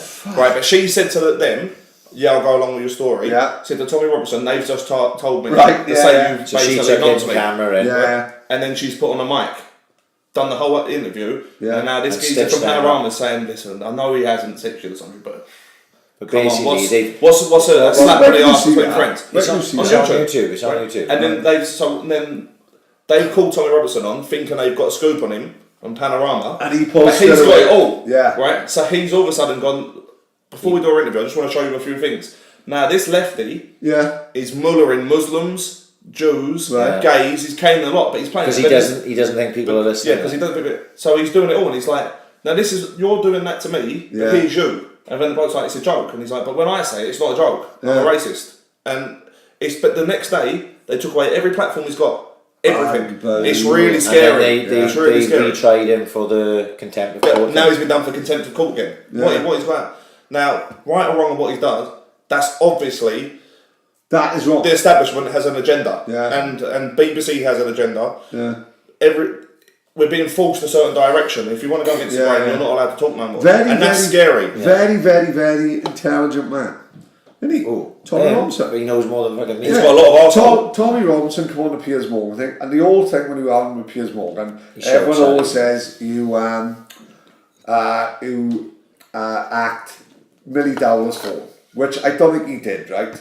Because it's got it's something about it where it was a little bit. I think it's bullshit, but I don't think Piers Morgan actually did that. I don't think he was what he said. Piers Morgan says he won't edit the Daily Mirror when it actually happened, but the urban myth is that he. But let me tell you, Piers Morgan is a dodgy cunt, right? I've said on here before. There's a podcast called The Daniel Morgan Murder, and he was like a private investigator in the 80s, and 100% when he would go into it, he was basically killed by the head of the CID or the Metropolitan Police, called a guy called Detective Sid Fillery, right? He was like a fucking policeman, and basically he was running his own on the side. He was running his own private detective agency, which was like that Daniel Morgan was involved in. If anyone got the time, go into Daniel Morgan podcast. It's about 12. It's fucking unbelievable. And basically they were saying like Piers Morgan knew about this guy's death. You know, he knew because the News of the World were using this private detective agency to sting celebrities. Remember the fake shit? Yeah. Well, he was fucking being involved in stinging celebrities. Totally wrong. No, remember that Brian Altman from London's Burning? Brian Alford, sorry. He was like the biggest actor of his generation. He was like London's Burning. He was in Grange Hill. Oh, I know the boy. Yeah. And they, this fake shake and all that, got him in a room, filming him secretly, and they're saying, we'll get him a big, huge part in this massive Hollywood film with Robert De Niro. We know as your idol, because they fucking done it. They're scumbag cunts. They said, but we need to grab Charlie. You know, we out in London for the night, we need to grab Charlie. And he couldn't get it. He went, oh fuck no, he said, I'm a fucking actor, I'm not fucking. Well, we need to grab Charlie, you know, we need to come got the job. Yeah. So he went, oh fuck it, phone his mate up. Said, look, keep getting me grab Charlie down the island on a That's what they done to Felicia, no? Exactly. Who's the boxer they done? They done a boxer as well. Black boxer. What's his name? But they've done this fucking actor from London's Burning. So he brings the Charlie off his mate. All of a sudden, the son of God dealing as a dealer. Yeah. He went to fucking prison for it. Like, you know, he went to prison for 2 days. He was a boxer. And then, like he said, he was in prison, and like people were shouting out the prison, out the jail. Brian, we just got on the news. You've just been let out. You only lasted 2 days. The judge come in and seen the case, and they went, what the fuck are you doing in the island? Done anything wrong? Yeah. All he've actually done is phone his fucking mates. Can you give me 2 grams? Yeah. Give me 2 grams. I gives it these boys. I'm fucking De Niro. I'm in the Irishman. You know what I mean? It's fucking scabby as fuck. It's ropey as fuck. I try to watch as much as I can of everything, and I watch Tommy Robinson and I watch like Russell Brand stuff. You know. All sorts of stuff. Russell Brand was another one. Can't watch that, can't. Right, no. It's about, like, I'll watch Russell Brand. I don't mind Russell Brand. You see a different side. You've got to try and, if you're going to try and see things straight, you've got to see different sides of it, innit? Because like he had nerds like with Rupert Murdoch, News Media International. There's like a lot of what they, let's take, I'm just saying Tommy Robinson and Russell Brand because they're both from the UK. If, a lot of what they talk about, aside from, let's take all the Islam stuff out. They're both anti-establishment. They're both anti-establishment. They're both anti-corporations. They're both anti-big business. They speak the same things, just in a different way. You know, the big difference between the two is obviously the Islam stuff with Tommy Robinson. So you think he's very brave though? He's got some arsehole. He's living in a place full of terrorists. Yeah. Did you see what they done to him? That was Herbie Hyde. They doxed him. Was it really? Herbie Hyde. They done him on the secret shake. Really? Asked him to get drugs, and he called on some yeah. packets. They doxed. Sent him to prison. They doxed Tommy. Because he did, like you said, that to Lisa, see. Like they said to Lisa, we'll get him a big contract, big saying contract. That's got to be entrapment, isn't it? Well, it is. That's what the fake shake got done And for the Talisa got off with it as well. Yeah, they Fucking got done. scum, Talisa had like 500 grand compensation. Yeah. That fake shake got done for entrapment. One of my But he's mates, only heard about it because he's employed by the papers. well, my mate said that Herbie Hyde, when he come in, everyone on the wing was all like excited. Yeah. Top boxer coming in. He come in, he said he was like, do you know, like, and has been like, but it was really sad. They said, and he started crying himself. He was like, I was just trying to rebuild my life. Yeah. And they've Killed me. It's fucking disgusting, isn't it? They For what? To sell a Sunday paper? They stitched Talisa that big star because I actually read that. That was back when I was getting. It's ruthless. And you read through the whole thing, and it was a carve up. It was an absolute carve up. There was a rapper called Mike G or something. Right. He was like an underground London rapper, and she was mates with him. And they basically done that exactly the same setup as they done to that guy in London. Yeah. And she was like, well, maybe I can, because obviously she's from London. She's been around. She got 21 seconds ago. They're the biggest fucking garage band in the world at the time. Of course, she can get 2 grand. She wasn't in so she was in N-Dubs. She wasn't in So Solid Crew. She was in N-Dubs. Oh yeah, I got it mixed up with the one on Lisa yeah. But it's just the carve up. She was in Mystique. Alicia Dixon. Oh, was she? Yeah. You're thinking of Lisa Mafia. Lisa Mafia. Oh my personal favourite garage female. Listen, if it's not that, I don't want to know. Nappy. No, well, like you say, the whole thing is you can't believe anything you fucking read. You can't believe what you see on the TV. And don't you think thank fuck for social media? The thing is, yes and no. Because if I put something on social media now and someone retweeted it, someone takes it as gospel. Yeah. And then all of a sudden, do you know what I love? The quotes. They'll have Roy Keane with writing underneath saying, Paddy Cullen was the best centre midfielder I ever played with. And then I'll retweet it. Exactly. But that was the guy well, I can't because Paddy's the other player. George Weah's cousin, isn't it? George Weah's cousin on Twitter. Yes, George Weah's cousin. Yeah, and he used to make up the fake quotes. Yeah, he did. Yeah. And it was one with Roy Keane saying about Gary Neville in the and shower. It's false, isn't it? Yeah. But everyone talking his red, like. You know, actually, the Gary Neville one. Actually, it was. You know, it's fucking absolute bullshit. It's just fucking. But it just gets retweeted, and the next thing it's like obviously what Roy Keane said about Gary Neville's cock in the shower. The Panorama one scared me because I've always watched that growing up, and I always thought it was gospel. Yeah. If that makes sense. And now once you see it, it's like anything. If you just see one side of a story. It's so that's on YouTube, is it? It's on YouTube. It's a good watch. Panel drama. It's about. I know everyone will say straight away, Tommy Robinson racist, blah blah blah. But look past that and just look at what the establishment does, because they only ever let you see one side of a story. And it's not fair. If you're not prepared to watch it, if you're automatically going to go, Tommy Robinson's a racist, isn't it? Right, that's up to you. But if you're not going to watch that, then you ain't going to educate yourself. Because it's just scary how biased it just shows it's a proper fit up like the BBC. Is just like a propaganda machine. He goes outside, the bit at the end, he goes outside and there's a statue outside this the BBC studios. Now, bear in mind now, this is the BBC that we pay TV license for. Buried, which kills me, mind. Right. No one charges me a Netflix license, right? The BBC, right? How the fuck can they get away with like? They force a license on you for a TV. What I was going to say was they buried. Because you're not paying for the 24. You're not paying for the 42-inch Samsung, right? No. You're paying for them to make fucking. You know, they ain't paying to make Jibble fix it. Yeah. Well, that's what I was going to say. They buried the Savile thing. And Gary Glitter and all these nonsense. All of them. They kept it under wraps, right? Jonathan King, remember that? Listen to this about the statue. The statue that's outside, still outside the BBC studios. Is who? It's the guy's a nonce, isn't it? The sculpture is a convicted nonce. Everywhere else in Britain has took his statues down because he's been done for noncing, and the BBC have kept his up.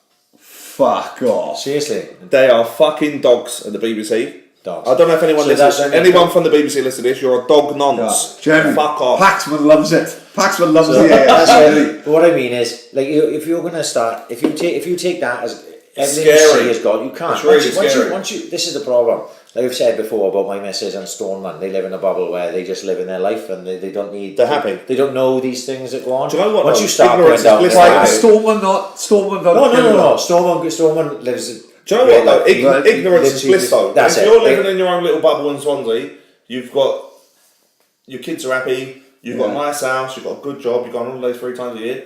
Do you really give a fuck about any of that? That it's like the Matrix. Yeah. Yeah, right? Once you take the red pill, you're absolutely bang in trouble. My worry is when I walk into newsagents, and like you said, I don't buy paper. I only buy it if I'm going for breakfast. I only buy the Sun, and that's because of Scousers. Right? But then you walk past the Sun in a newsagent who's got something on the front page that I know is bullshit, right? I know it's bullshit. And I'm just a fucking little nobody from the tenant, right?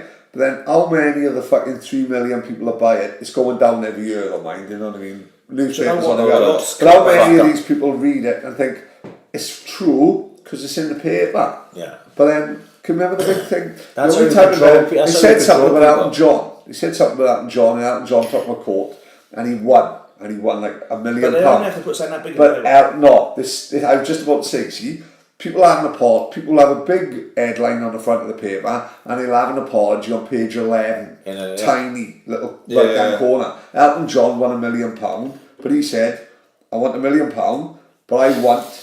Because he loves dressing up as a duck and being festive again. But he said, "I want the £1 million, but I want the front page apology," and he's the only one who ever got it. Like he had the apology. He said, "I want the apology as big as the headline you said about me and all that." Because they usually do like 3 lines, don't they? We apologise to like fucking Paddy Cullen for slandering you, but the headline's 3. It's only a matter of time before Paddy does get done for slander. 100% of it, German.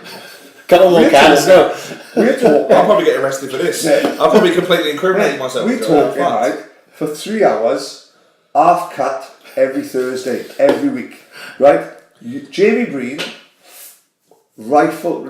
said you've got to have a tattoo because you said the Saints. Do you know what? I listened to the episode. The crew finished the Saints. And I know you said that as well. Do you know before it started? I remember you saying it. Because I used to listen to it. No one else give a fuck. Jamie Breen hunted it down, right?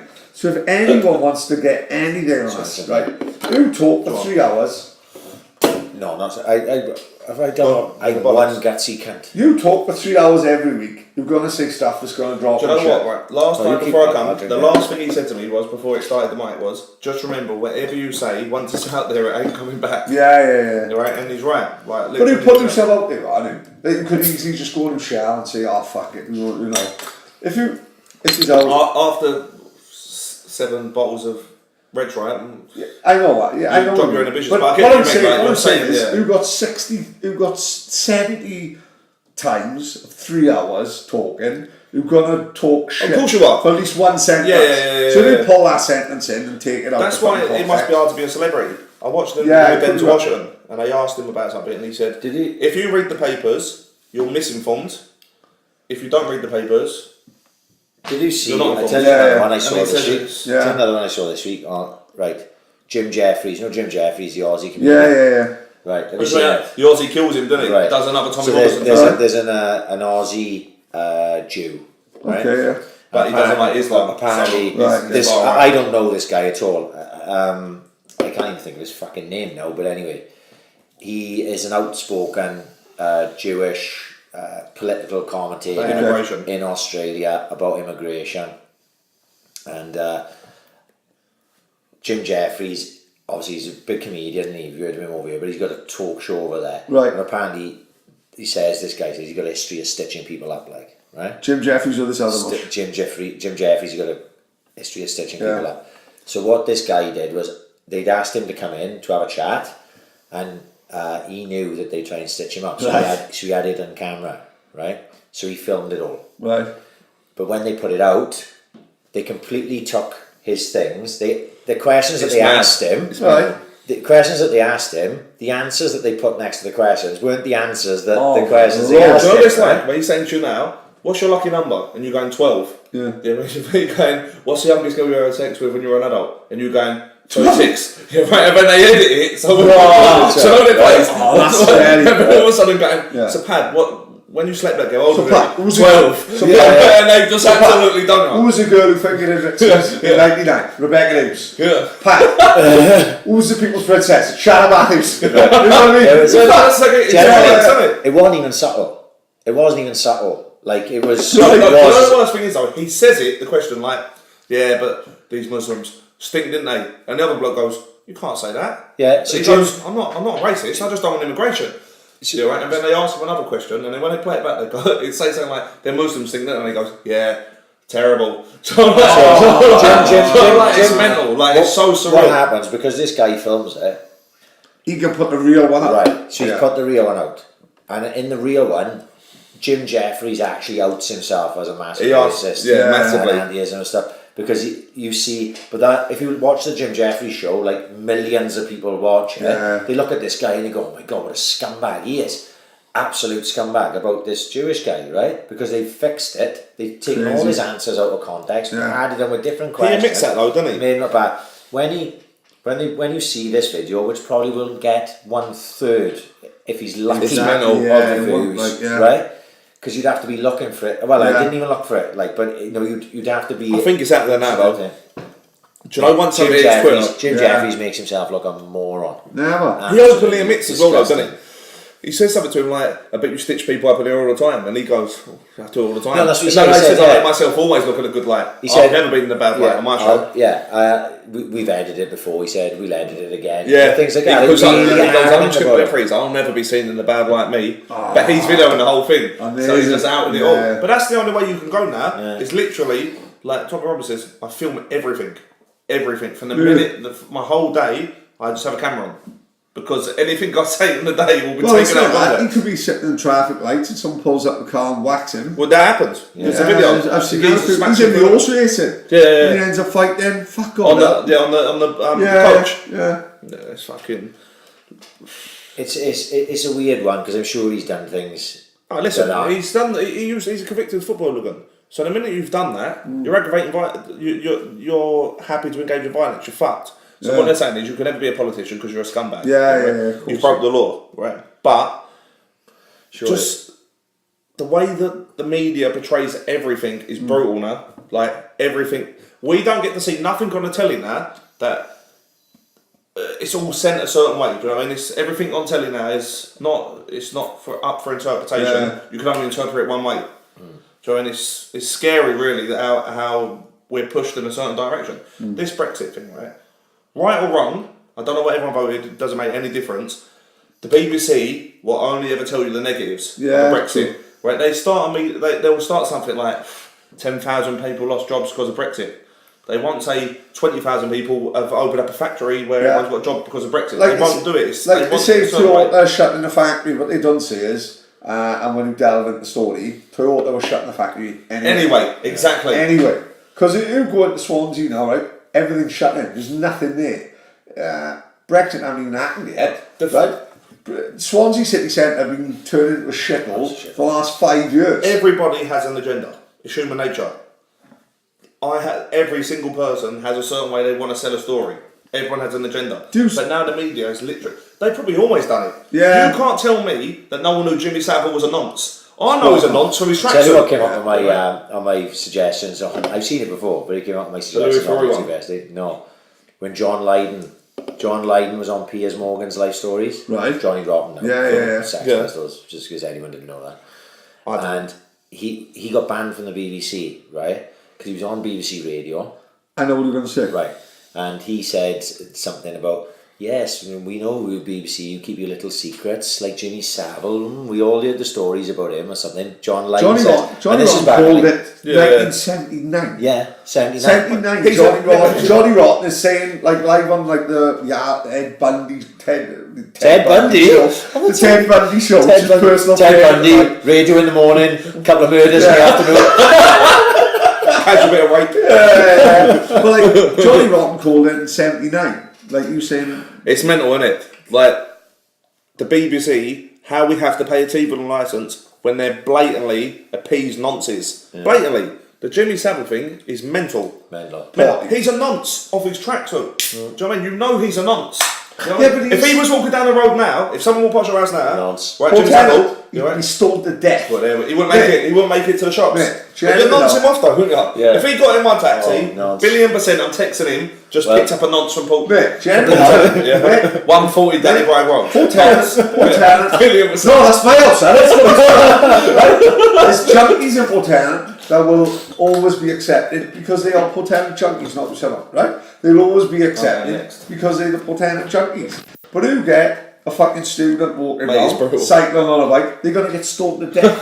This is my problem. Everyone's buying houses, sticking students in Portland. Mate, who stick student on his bike, on his little posh bike down the Bronx? He's going to be beheaded. It's mental. He's going to be beheaded within our park. The world's mad, mate. Like, honestly. What's the Jimmy Savile one is fucking crackers. He's blatant. He's not even subtle, though. He actually tells Louis Theroux on his documentary 3 times he's a nonce. That's how Louis Theroux comes out and he comes back, he brings another... I feel sorry for him because he is massively naive, isn't he? Well, what happened with Louis Theroux? All Louis Theroux was trying to bring out a documentary, The Shocks, in it, and gets views.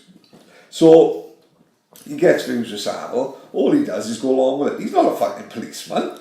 You know, it's not up. He even says, have you seen the bit when he's cuddling the bird at the bottom of the stairs? She's about 13. Yeah. And even Louis Theroux looks at it awkwardly, then like walks off. It just seems like everyone there is a paedophile. Is it up to Louis Theroux to say, what the fuck is happening, mate? You know what I mean? Like, no, but... Did you see the Michael Jackson one? Yeah, but you know what, right? Don't say no. in the motel. I've always said he's a nonce, from Yeah. day one, because he had an alarm on his bedroom, so he's a nonce, he cunt. But I don't know if he nonced him too, because if someone fingered me, I wouldn't be so blasé about it. Probably spot on, right? They're like, he licked my arsehole. Yeah. Like, what are you talking about? Like, Mate, I wouldn't tell a boys at the Did you watch the Michael Jackson one the other day? I haven't seen it yet. I used to watch that Ray Robertson and know the dance programme when I was a kid. I know the kid you're talking He's sitting there casually, like, we used to go around Michael's house. Used to ask to lick my arse. I didn't think it was a problem. Do you rather been nonced in front of me? You're lying, because if someone licked my arse, I'm not talking about it on the documentary. Especially when I'm a millionaire. I told him, when I walked home from town once, and them 3 faggots for the Texaco garage they said to me, but that's scarred you, isn't it? Do you want a blow job, right? It took me 4 weeks to tell the boys in the Brummel. This is what I mean. Mate, I was devastated that I told her, because I got slated for years. Nothing good come of it. Nothing good come of it. It took 20 years. It was only when I told her on the podcast that I let it out of my soul. I don't get it. But, mate, like I said, there's 3 faggots. I'm walking past, innocent as fuck, round the corner from my house as it happens, isn't it? I'm a fucking happy-go-lucky guy. Mate, I'd have been doing the fucking oochie-cha-cha with them. We'd have been in a circle, no doing a dance. Everyone's doing a triangle dance with Lorraine Kelly. I'd have been doing that. And then out of the blue, the guy goes, do you want a blowjob or what? I said to him, I'll fucking kill you. And I was like fucking no Ben Johnson in Soul when he was jacked the fuck on. Sub 9 seconds. He was on Nandrolin. Universal Soldier. I was on Nandrolin. I was Latin Carl Lewis. The black runner, not the singer. I was Latin Linford Christie when he was on Nandrolin. I did fuck. I got the one-win post office in fucking about 7.3 seconds. It was actually a one-win record.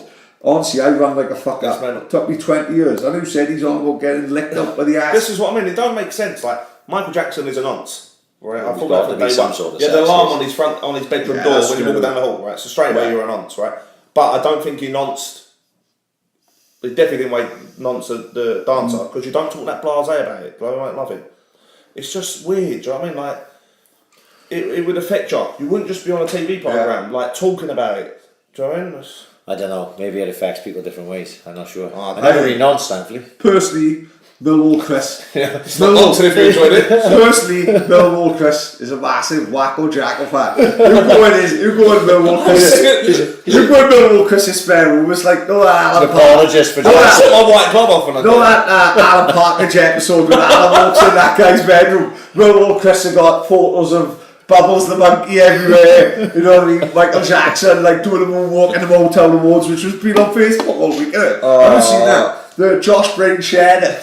Josh Brain shared it. No, the actual the performance where he done the moonwalk for the first time. It was like a Motown 25-year anniversary, fucking, and they had all the Motown classic acts and all that, and they had him with the Jackson 5, and he said, "I'll only do it if you let me perform one song on my own." and he done Billie Jean, he done the moonwalk. Catty went fucking stratospheric after it, didn't he? Right. That's what Josh Briggs shared it. And he immediately makes you think, he's not a nonce. Millwall Kris is here with bubbles on his head. You're like, no. I'm driving to fucking London, to Swansea today. I'm singing to R. Kelly. My missus nonce me off. Oh, mate. What have you got this nonce on for? He's not a nonce, he's just a sex pest. You stick me next to ignition on, I'm going back to mere Morgies in a nightclub in Vegas. I don't give a fuck. Have you seen the Chappelle show? Straight upstairs, son. Have you seen the Chappelle show when he takes off R. Kelly and he's No. piss on you? Have you seen the Chappelle show? What the fuck's... Do you know Dave Chappelle, the American comedian? The famous black mate. comedian, yeah. The Chappelle show is absolutely hilarious. It's only like 2 seasons. This is years ago. He had his own show, right? Right, okay. He was like the biggest. Chappelle was like the biggest comedian in America, right? Yeah. Because then he went missing for years, then, didn't he? Yeah, because he upset the establishment. What the fuck's he done? I can't remember the story, but he did. But basically, he went against what they basically. It was like they were offering him a certain amount of money for a certain amount of things. And he thought, no, I'm worth more, and they basically just buried him. Yeah, seriously. There's more to the story than that. I'm doing it a massive disservice. Yeah. And only recently he's come back, and the last 2 or 3 years doing stand up. Basically, he had so much money anyway from the Chappelle show. He didn't give a fuck. But he does a bit on R. Kelly. He's taking off R. Kelly and singing a song. It basically was like common knowledge. Like he was just pissing on people and like keeping women hostage and shit like that. And this was like 15 years ago. Yeah. Fucking tremendous. Well, I don't know. R. Kelly wasn't tremendous, obviously. Chappelle's show was tremendous. I know. Just getting myself in trouble there, like getting myself nicked on the way out here. No, R. Kelly's a bad one. R. Kelly's a fucking wrong one. But you've got to admit, he's got some game. I don't know anyone else can keep women hostage like that without the one that cracks Joseph Fritzl, maybe. The one that cracks me up with R. Kelly is when he said when he's in Ethiopia. And he's saying if you had him shots, come backstage. You've got to, honest to God, you've got to see it, right? It is one of the most ridiculous things I've ever seen in my life. I couldn't work it out, it's... let me just see if I can find this out, right? But it should only take me 2 seconds. Yeah. It's the most ridiculous thing I've ever seen. R. Kelly, Ethiopia. But it's there. R. Kelly, Ethiopia. I didn't even put it on. Right, yeah. No. Listen to this. Go on. R. Kelly recruiting in Ethiopia. That's what it says. Right. Listen to that. They can't put nonsense. Right. YouTube fucking bandit. You got to shut up a minute, right? Because I'm going to put it on.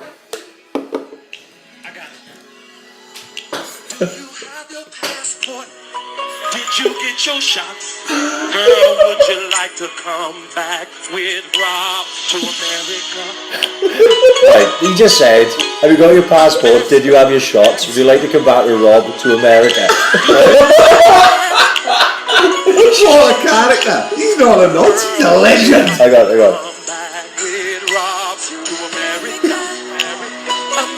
Go back and sing as well. They're all singing America. He's so blatant about it. He's on stage with He's in Ethiopia. Bobby Marvin just wants a tin of fucking sweet corn. That's mental, isn't it? Yeah, that's getting so big to know he don't give a fuck who says it, does he? He don't give a bubbles a monkey. Have you got let's just get it. Have you got your passport? Have you had your shots? Do you want to come back to America with Rob? That's not right. You ain't even said R. Kelly. You said Rob. He's formal. Yeah, that's not giving a fuck, is it? You don't give a monkeys about that. You don't care. He's in Ethiopia, right? In about 5,000 easy, more than that. People, when you watch the video, just put R. Kelly recruiting in Ethiopia in YouTube, and it's literally when I saw that, I was like. But you know what? The scary thing is that's rehearsed. Because his backing singers are singing America. Yeah, his backing singers are singing it. That's the thing that blew me away. It's like they're singing the harmonies and everything. It's like, fuck it. Where else have we done this? He's took a whole syndicate. Now we all know like Millwall Kris full on non-stuff on. Adam Nodson. Where have we ended up here? Adam Nodson is out now. Should he get a club or should he like? No, not in a million years. No way. What are you going to have him? Do you know what made it worse? Yeah? Have you seen the video? I know the son of dogs, but have you seen the video when he's in prison? And he goes, they've given me 5 years. I might as well fucked her for that. right? Do you remember? That is They ruthless. stitched him up again. Yeah, but it ain't really stitched him up, but he hasn't, because he's obviously his sentiments are, I haven't fucked up, she's a school kid. I should have fucked her because I've got 5 years anyway. Is he just saying act hard in front of fucking... Act hard in front of... He's on the non-swing. You ain't got to act hard there. Do you know what I mean? He ain't trying to fucking keep the pool cue for an hour. Yeah. No, I think there's a massive difference between, obviously with the Chad, he's a bad nonsense. with the Chad Evans thing, it was different. That was totally He got found not guilty. Yeah. That's what I mean. He got found not guilty. Quite, leave and go back. You got to remember Troy Deeney. Didn't he stick an head in a bird or something in a nightclub? Troy Deeney getting shit for. Yeah, he done a little bit of time. She thought he was Harvey Price. He don't give a fuck. There was a few. Simon West. I want to get at is there's a few people that have done rogue shit. Yeah. And then Lee Hughes is my most hated player. Lee Hughes. Oh, what did he do? Killed the family in a car crash. I remember we were playing. Did he have the one kid survive? No, the father survived. Survived, in a wheelchair and all Right. that. So there was a keeper from Plymouth who We played Lee Hughes. We lost 3-0 to Oldham. He scored a hat trick. Yeah. Before the game, we were saying Lee Hughes, murderer. Should have got a bus. He's a murderer. Who? Lee Hughes. Yeah. Scores a hat trick. He pretends to drive a car to come at the front. Right? No. He runs up to the away end, driving a car.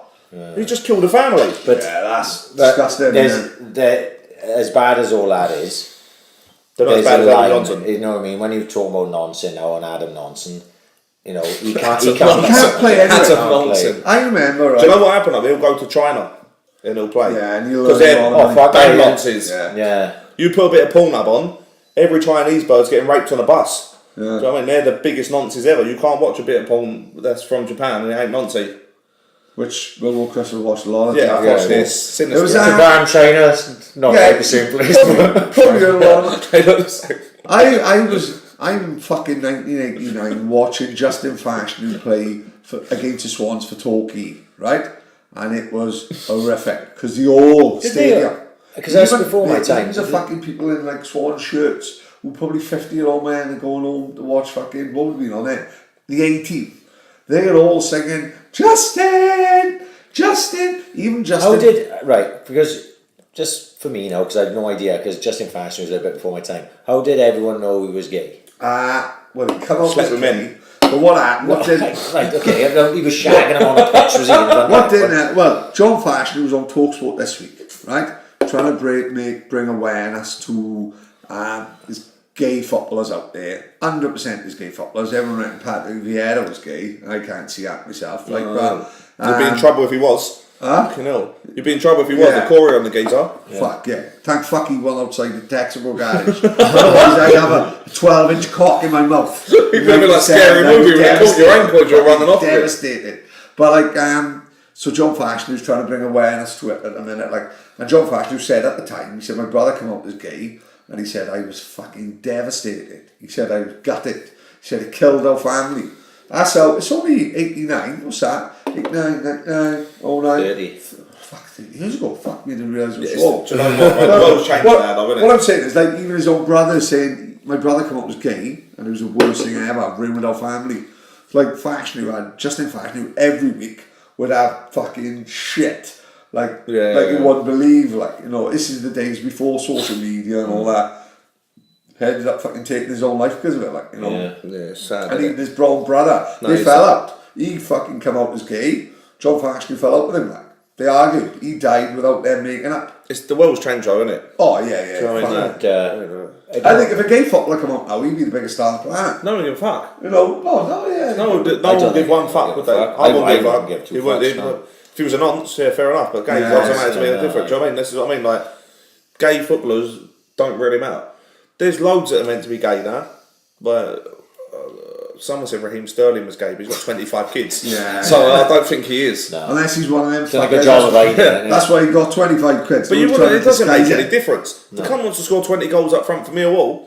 He can fuck me. Do you know what I mean? Because they're struggling. Do you know what I mean? So it doesn't make no difference. He's not that fucking desperate.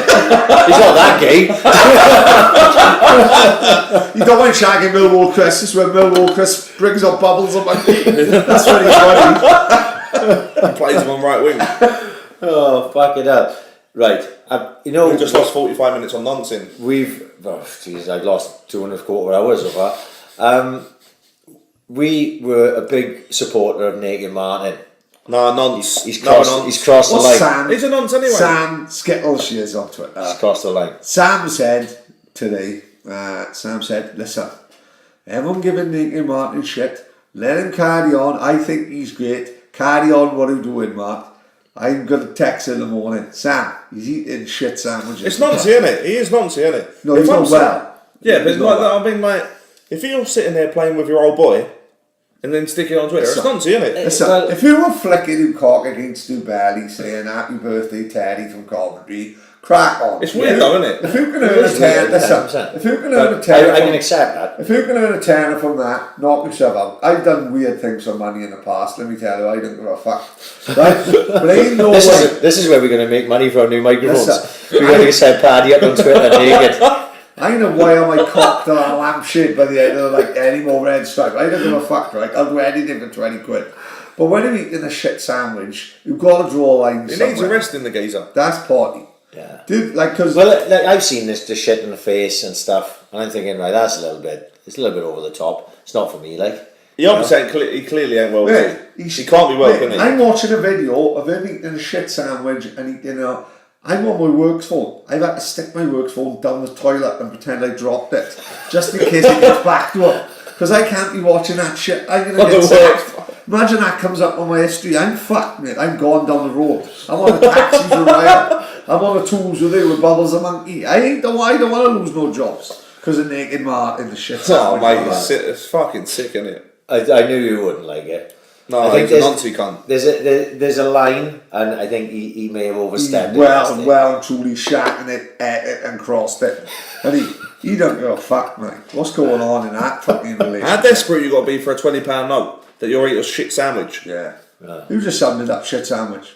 That sounds like we're making it up, and I watched it with my own eyes. Do you know what upset me the most? You didn't put no butter on it, mate. Oh. So you just had literally no what butter. What type of fucking animal would do that? Fucking Neanderthal. And it was like proper sun-blessed bread. He didn't even stick it in a nice baguette. He's a fucking savage. Yeah, he don't give a fuck. Savage cunt. Weren't even tiger bread. Smelly cunt. He don't give a monkeys, man.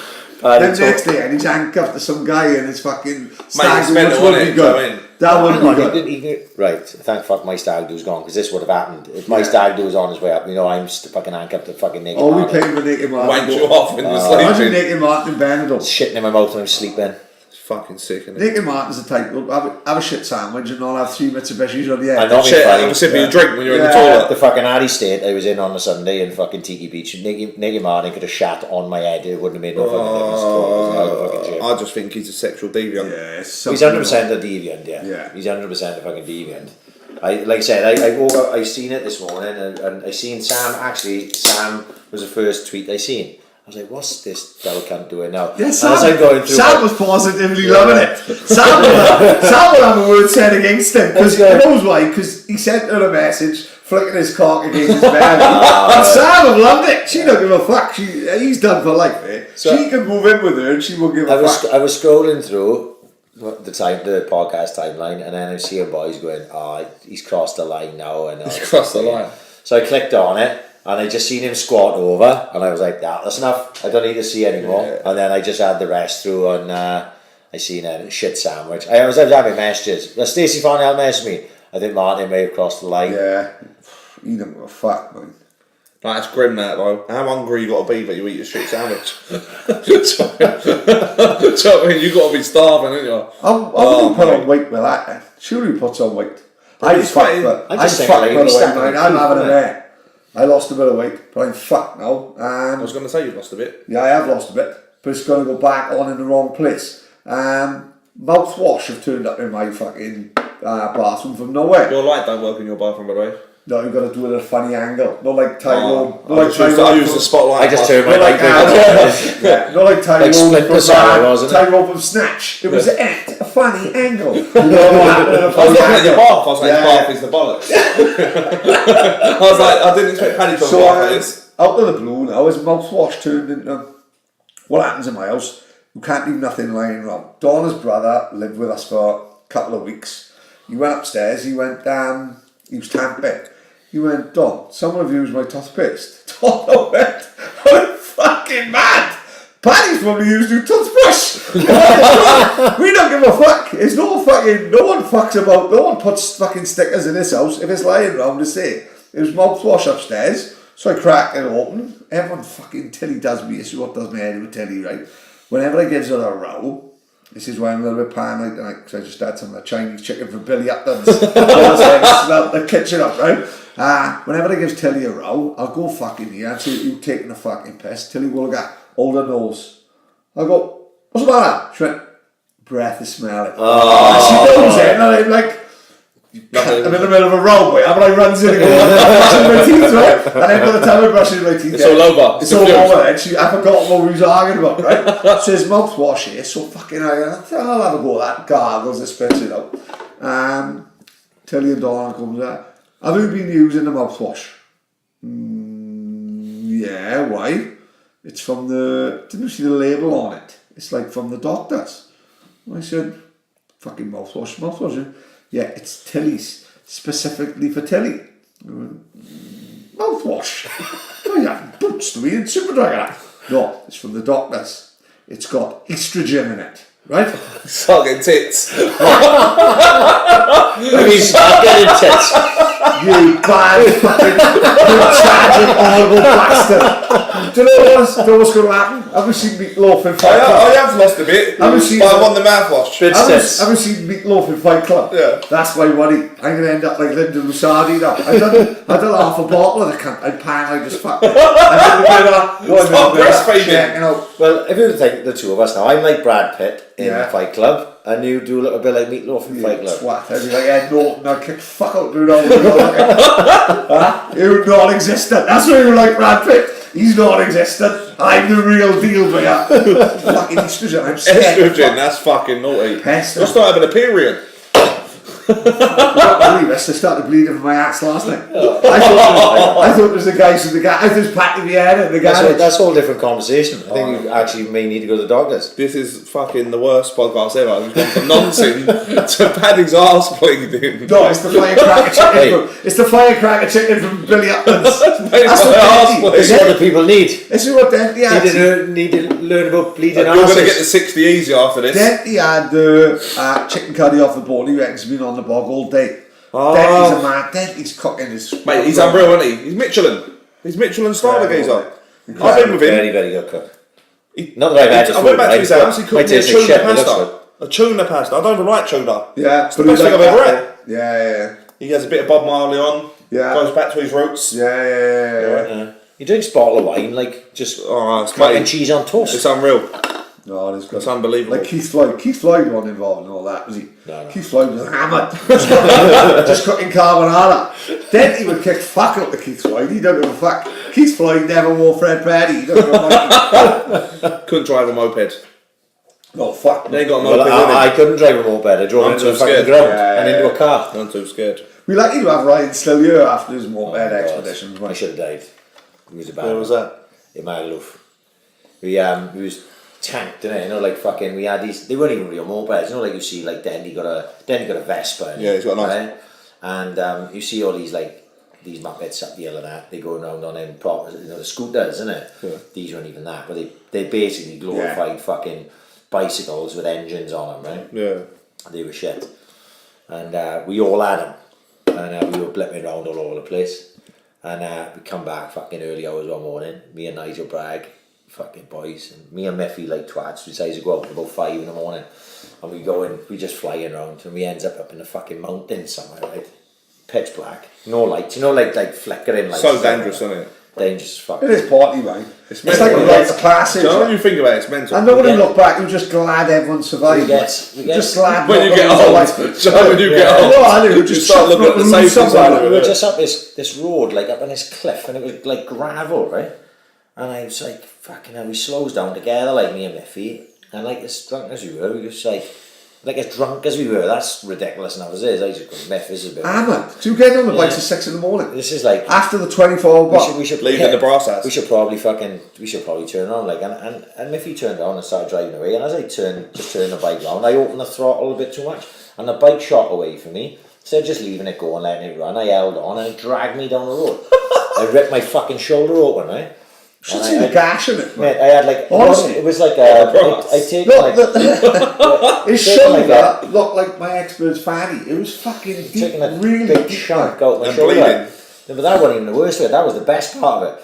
It got worse like that. So jump back up. I'm on a deck, right? I've wrecked my knees, my elbows, my hands, my shoulder. My shoulder was the worst.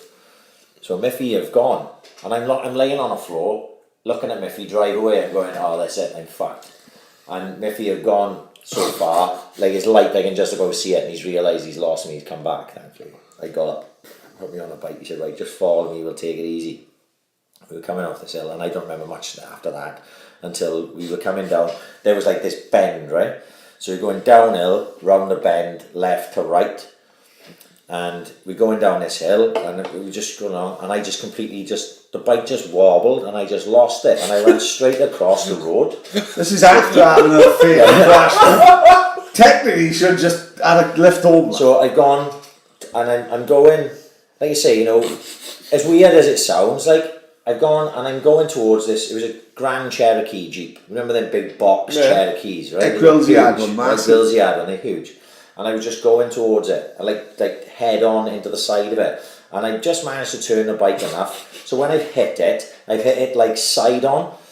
And the bike, I've hit the car, the bike have shot down the road, and I've landed on my feet running. Right?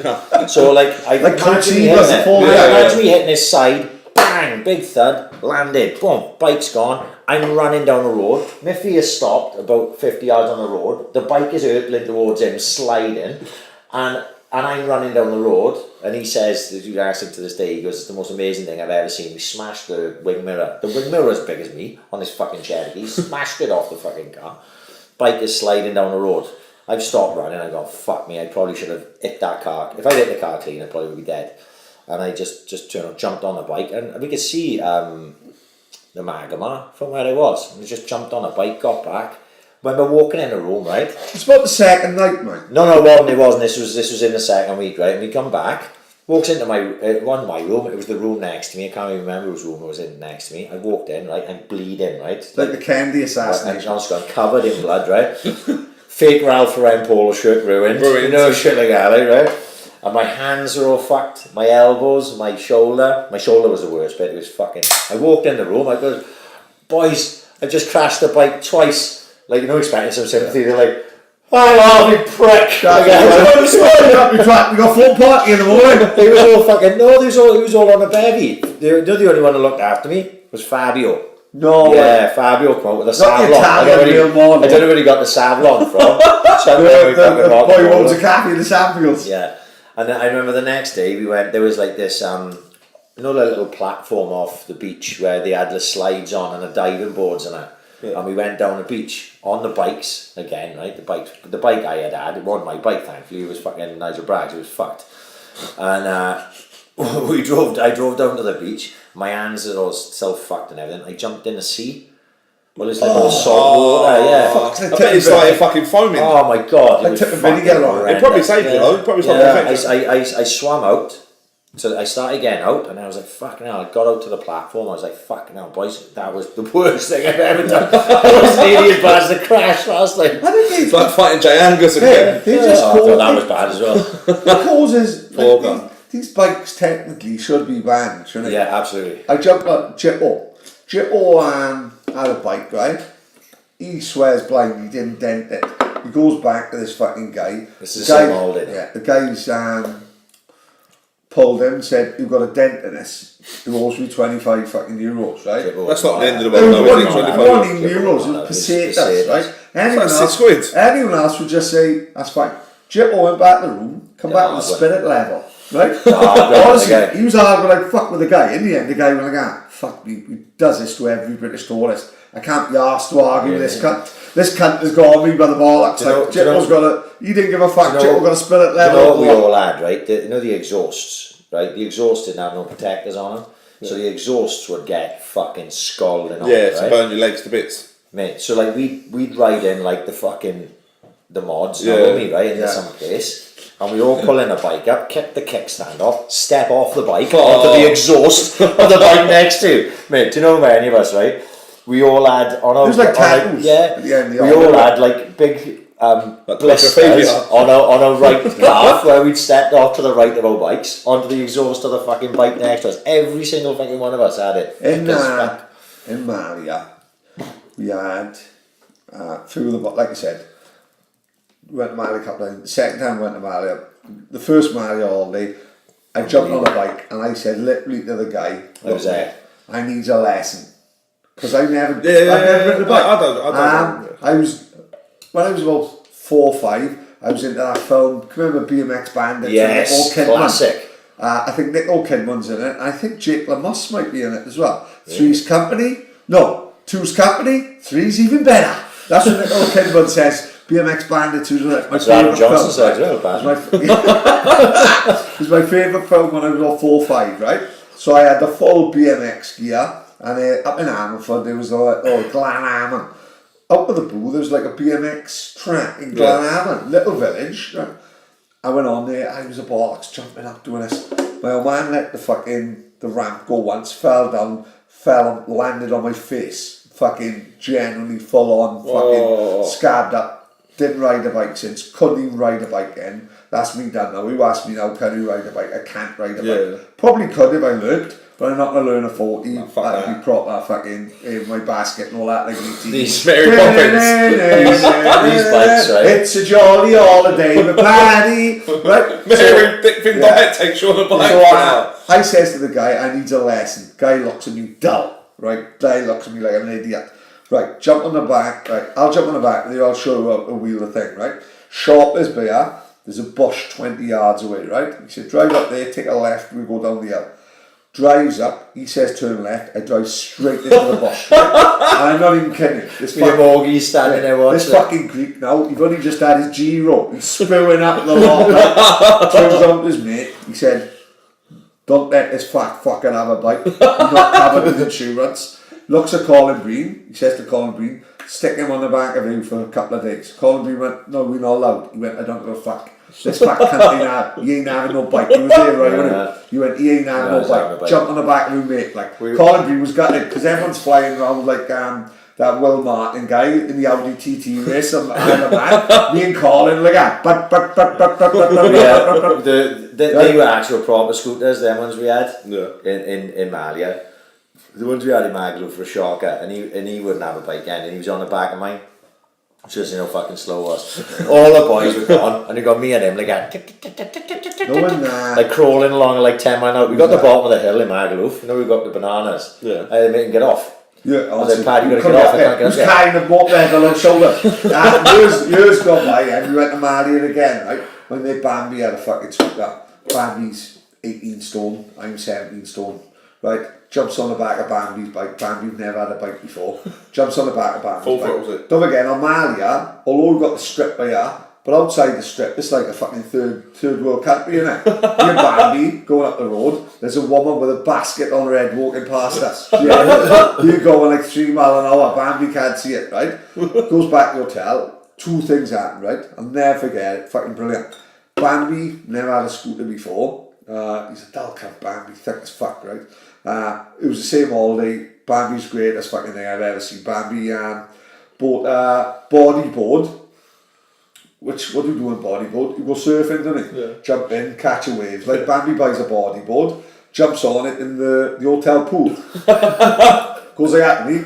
Fucking bodyboard is fucking shit. It don't work. I went, Bam, what do you mean don't work? You in a pool. You jump in a pool, nothing happens. It's a bodyboard. You jump on the wave, fucking shit. So he swims over to this bird, right?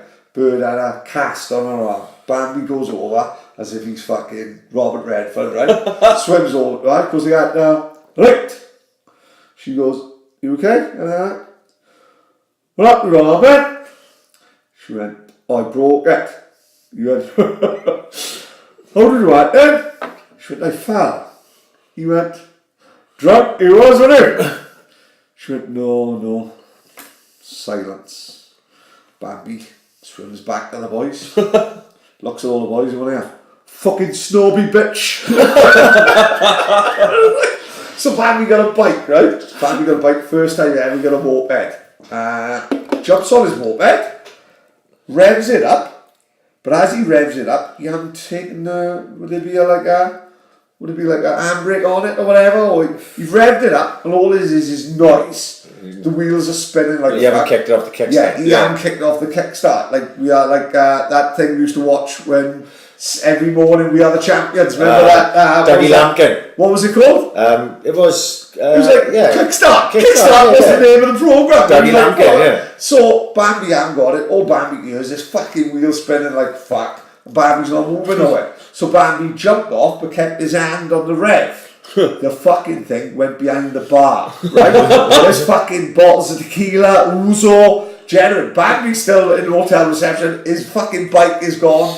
His bike is it. No, his bike is like Herbie goes bananas. No, he's doing his own thing. The bike is behind the bar. Bottles fucking everywhere. Bambi gets charged like 80 quid because his fucking alcohol consumption. Gaz has a fucking moped. We goes to the 24-hour bar. Goes back to the hotel. Gaz says, "Let's go for a spin." We've been out fucking 14 hours drinking, right?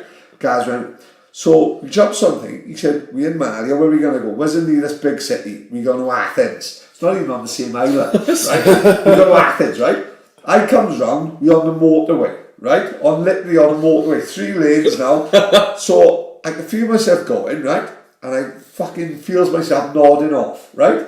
And I comes round, not one of them where who just sort of wakes up. Yeah. And goes like that. Fucking hell, guys, you're not going to believe this. I said, I just fell asleep behind you, mate. Fucking, you went like that. I know! I did as well! We're on the fucking motorway, guys is falling asleep driving. 70 miles an hour. Mate, fuck that, it's scary. How no one lost their life, I'll never know. Dangerous. We did well to get back. How are you going to handle an e-trike? Have you heard about this, Chris? No, what, go on. The post office e-trikes. Oh, smash, that's got 4 wheels. What's happening? I don't know, but it's nonsense. It's not happening over here. What's it like, a scooter? We can't stick a trike uptown, No, there is a reason not. Some cunt to nick it. Oh, 100%. Yeah, fuck It's all steps, isn't it? You couldn't even use it, could you? No. It looked good, I have a fucking Sam bike. Smith will ride off on the car. I'll have a bike uptown hill. I'll have a bike uptown hill. Daesh Mills parking up outside the Fairfield. He don't give a fuck. He's dropping all his sisters down to the hairdressers. Sam Smith sells that straight away. Oh, 100%. Straight down fucking. The greatest Sam Straight down Smith. Mount Pleasant. I can't look at Sam Smith without kills me. thinking them. He's the funniest cunt ever. Them 3 fucking elves he robbed From Christmas. Mate, You don't know. I worked with him. right? He was taking home £2,500 a month. Right, working with me, taking home. Yeah. Right. Disappeared one day. He's done a load of elves outside the church for Christmas for 60 quid. Them elves. Right? He's just a thief, isn't he? Yeah, the elf. But the elves was the greatest ever. When you look, the photo. You told the story. Oh, is it? You can't say his name now. We've said it 7 You told the times. story You ages love ago. Sam. It's plenty of Sam. Sam's mental. He's the funniest Brilliant. cunt I ever. love him. He's a fucking brilliant boy. The elves was the best. When he I've ever goes seen. into the bookies at Town Hill to play the roulette, you see the geezer behind sink. He just goes like that. He goes, Sam, please. Because please, not today. I love Sam Sam. goes, I'm going to play it. I'm going to win. Sam is tremendous. £200 later, he's telling the geezer behind the fence, he's going to burn his family's house down. Do you know the greatest thing was Sam? Sam. Sam is one of the best centre forwards we've had to see. He's unreal footballer, isn't he? He's a hell of a footballer. He's playing now. I haven't seen him, is he? No, I haven't seen him in a long time. Sam's a great player. H&P. Swansea. He's really inside, so, is he? yeah. Oh, right. I generally didn't know that, hence why I asked. think so. I'll send a fiver in. I like Sam. He's a Send good He's a good boy. player, isn't he? He's a Send great a boy. fiver in. I'll take the fiver. It's going to be a Mars bar for Christmas. Fiver sorted you right up. My brother-in-law was in prison. Fucking fiver sorted you right up, mate. Jerry had pot noodles going up the room. Sugar He had and pot noodle. phone up the rack of Trundle chucked in his arse. Brilliant, mate. We texted him happy on FaceTime, happy birthday to him and everything. Fucking brilliant. Funny, he's off his head, isn't he? Right, are we going to fuck off or what? Yeah, I'm pretty pissed to be honest. Before we fucks off, right, few things. Westy's a fucking maniac. Mate, I can't wait for he's going to be the first to be on here with number 3. And we want his sidekick this time. Yeah. Unless we just fuck Westy off and get Dwyer on, yeah?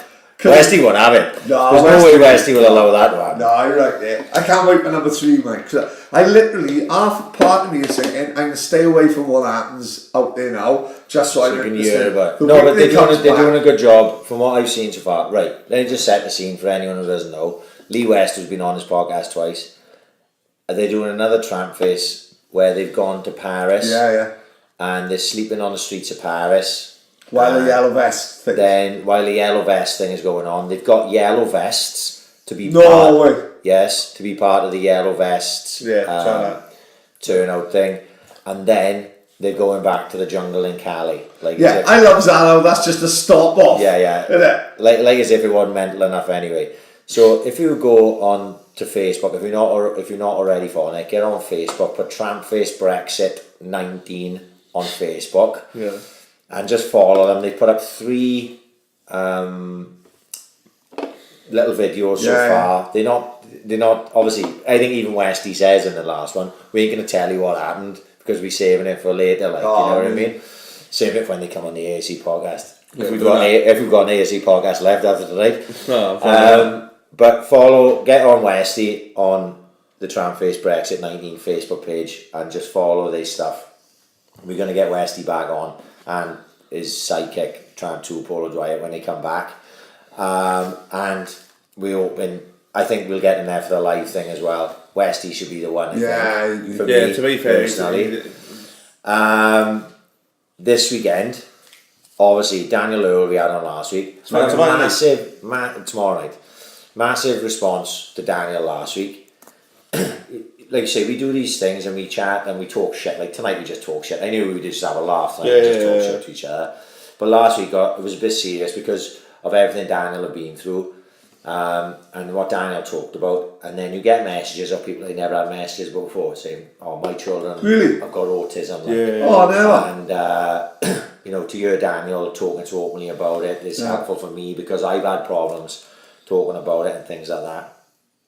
I knew it would touch a chord with certain people. Obviously, you probably have to be going through that to understand it properly. Like the way Daniel talked about it. I thought it was great. We had a good laugh. It was easy, and Daniel's fighting tomorrow night. Mate, I have been looking forward to the fight for quite a long time, mate. I love the build-up, Matty Fowler and shit like that tomorrow. But no, Dan's fight tomorrow. It's genuinely someone who fucking might have a hell of a chance of winning a British title, which is fucking brilliant. Is Lily up there tonight now already, is he? Lily and the boys. They're up there. Connor Davis up there. All them boys are up there. Maunders. They're up and watch Gerry Cinnamon. Cinnamon. Is it? Is that what it is? Yeah. So what you say when they're going tomorrow? Yeah, Chili's. I hope maybe they stays up there for tomorrow. Right. So Daniel, good luck to Daniel tomorrow. I've retweeted the BKB links away you can watch it. So if you go back through the AIC podcast tweets, or easier than that, is just BKB official, and you can see where you'll be able to watch the fight. You've got to pay for it. It is $9.99, but I think it's worth having the don't card. be a tight cunt because it'll be worth it.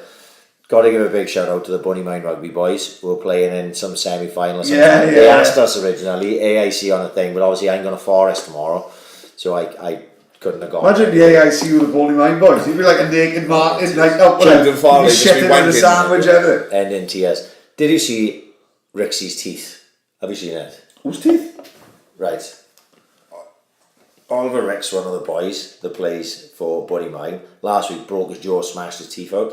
Oh, right. I wish it was that Joe Yates. Fucking mongy, isn't he? Absolute nonsense. He lives 4 doors up. Oh, that's sore, that, isn't it? Looks like the Predator. Right. Now, when I first saw that, I was like, well, that looks rough because his teeth have been knocked back all over the place.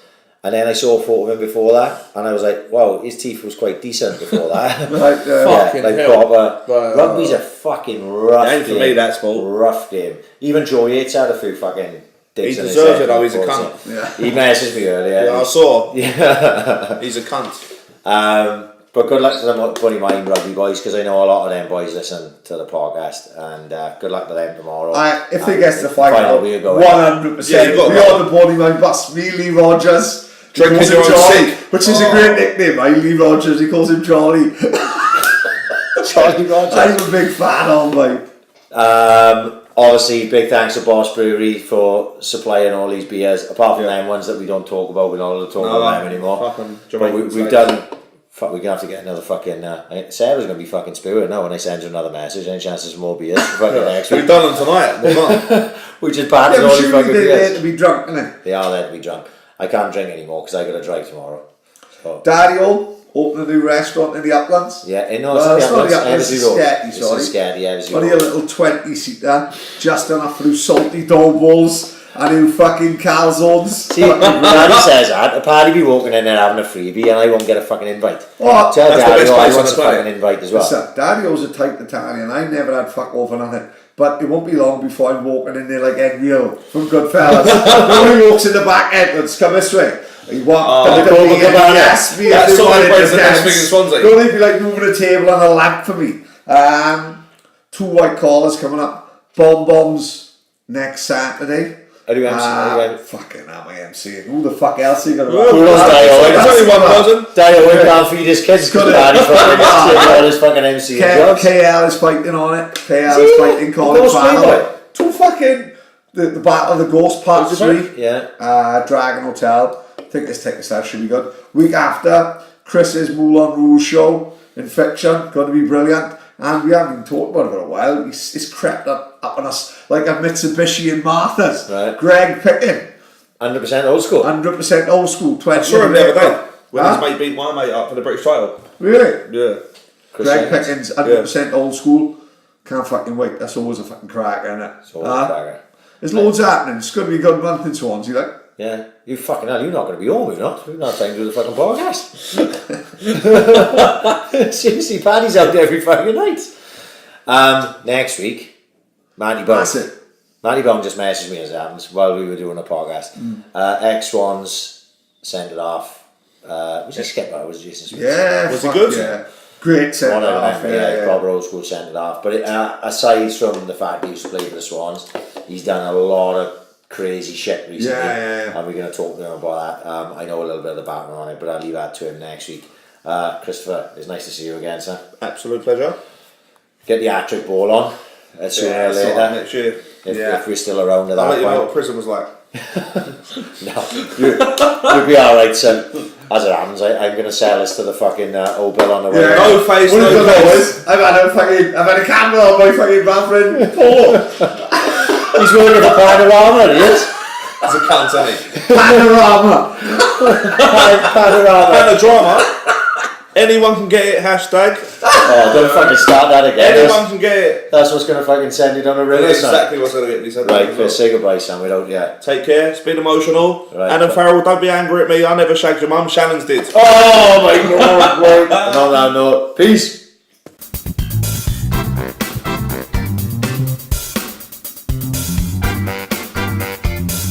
Ambition is critical.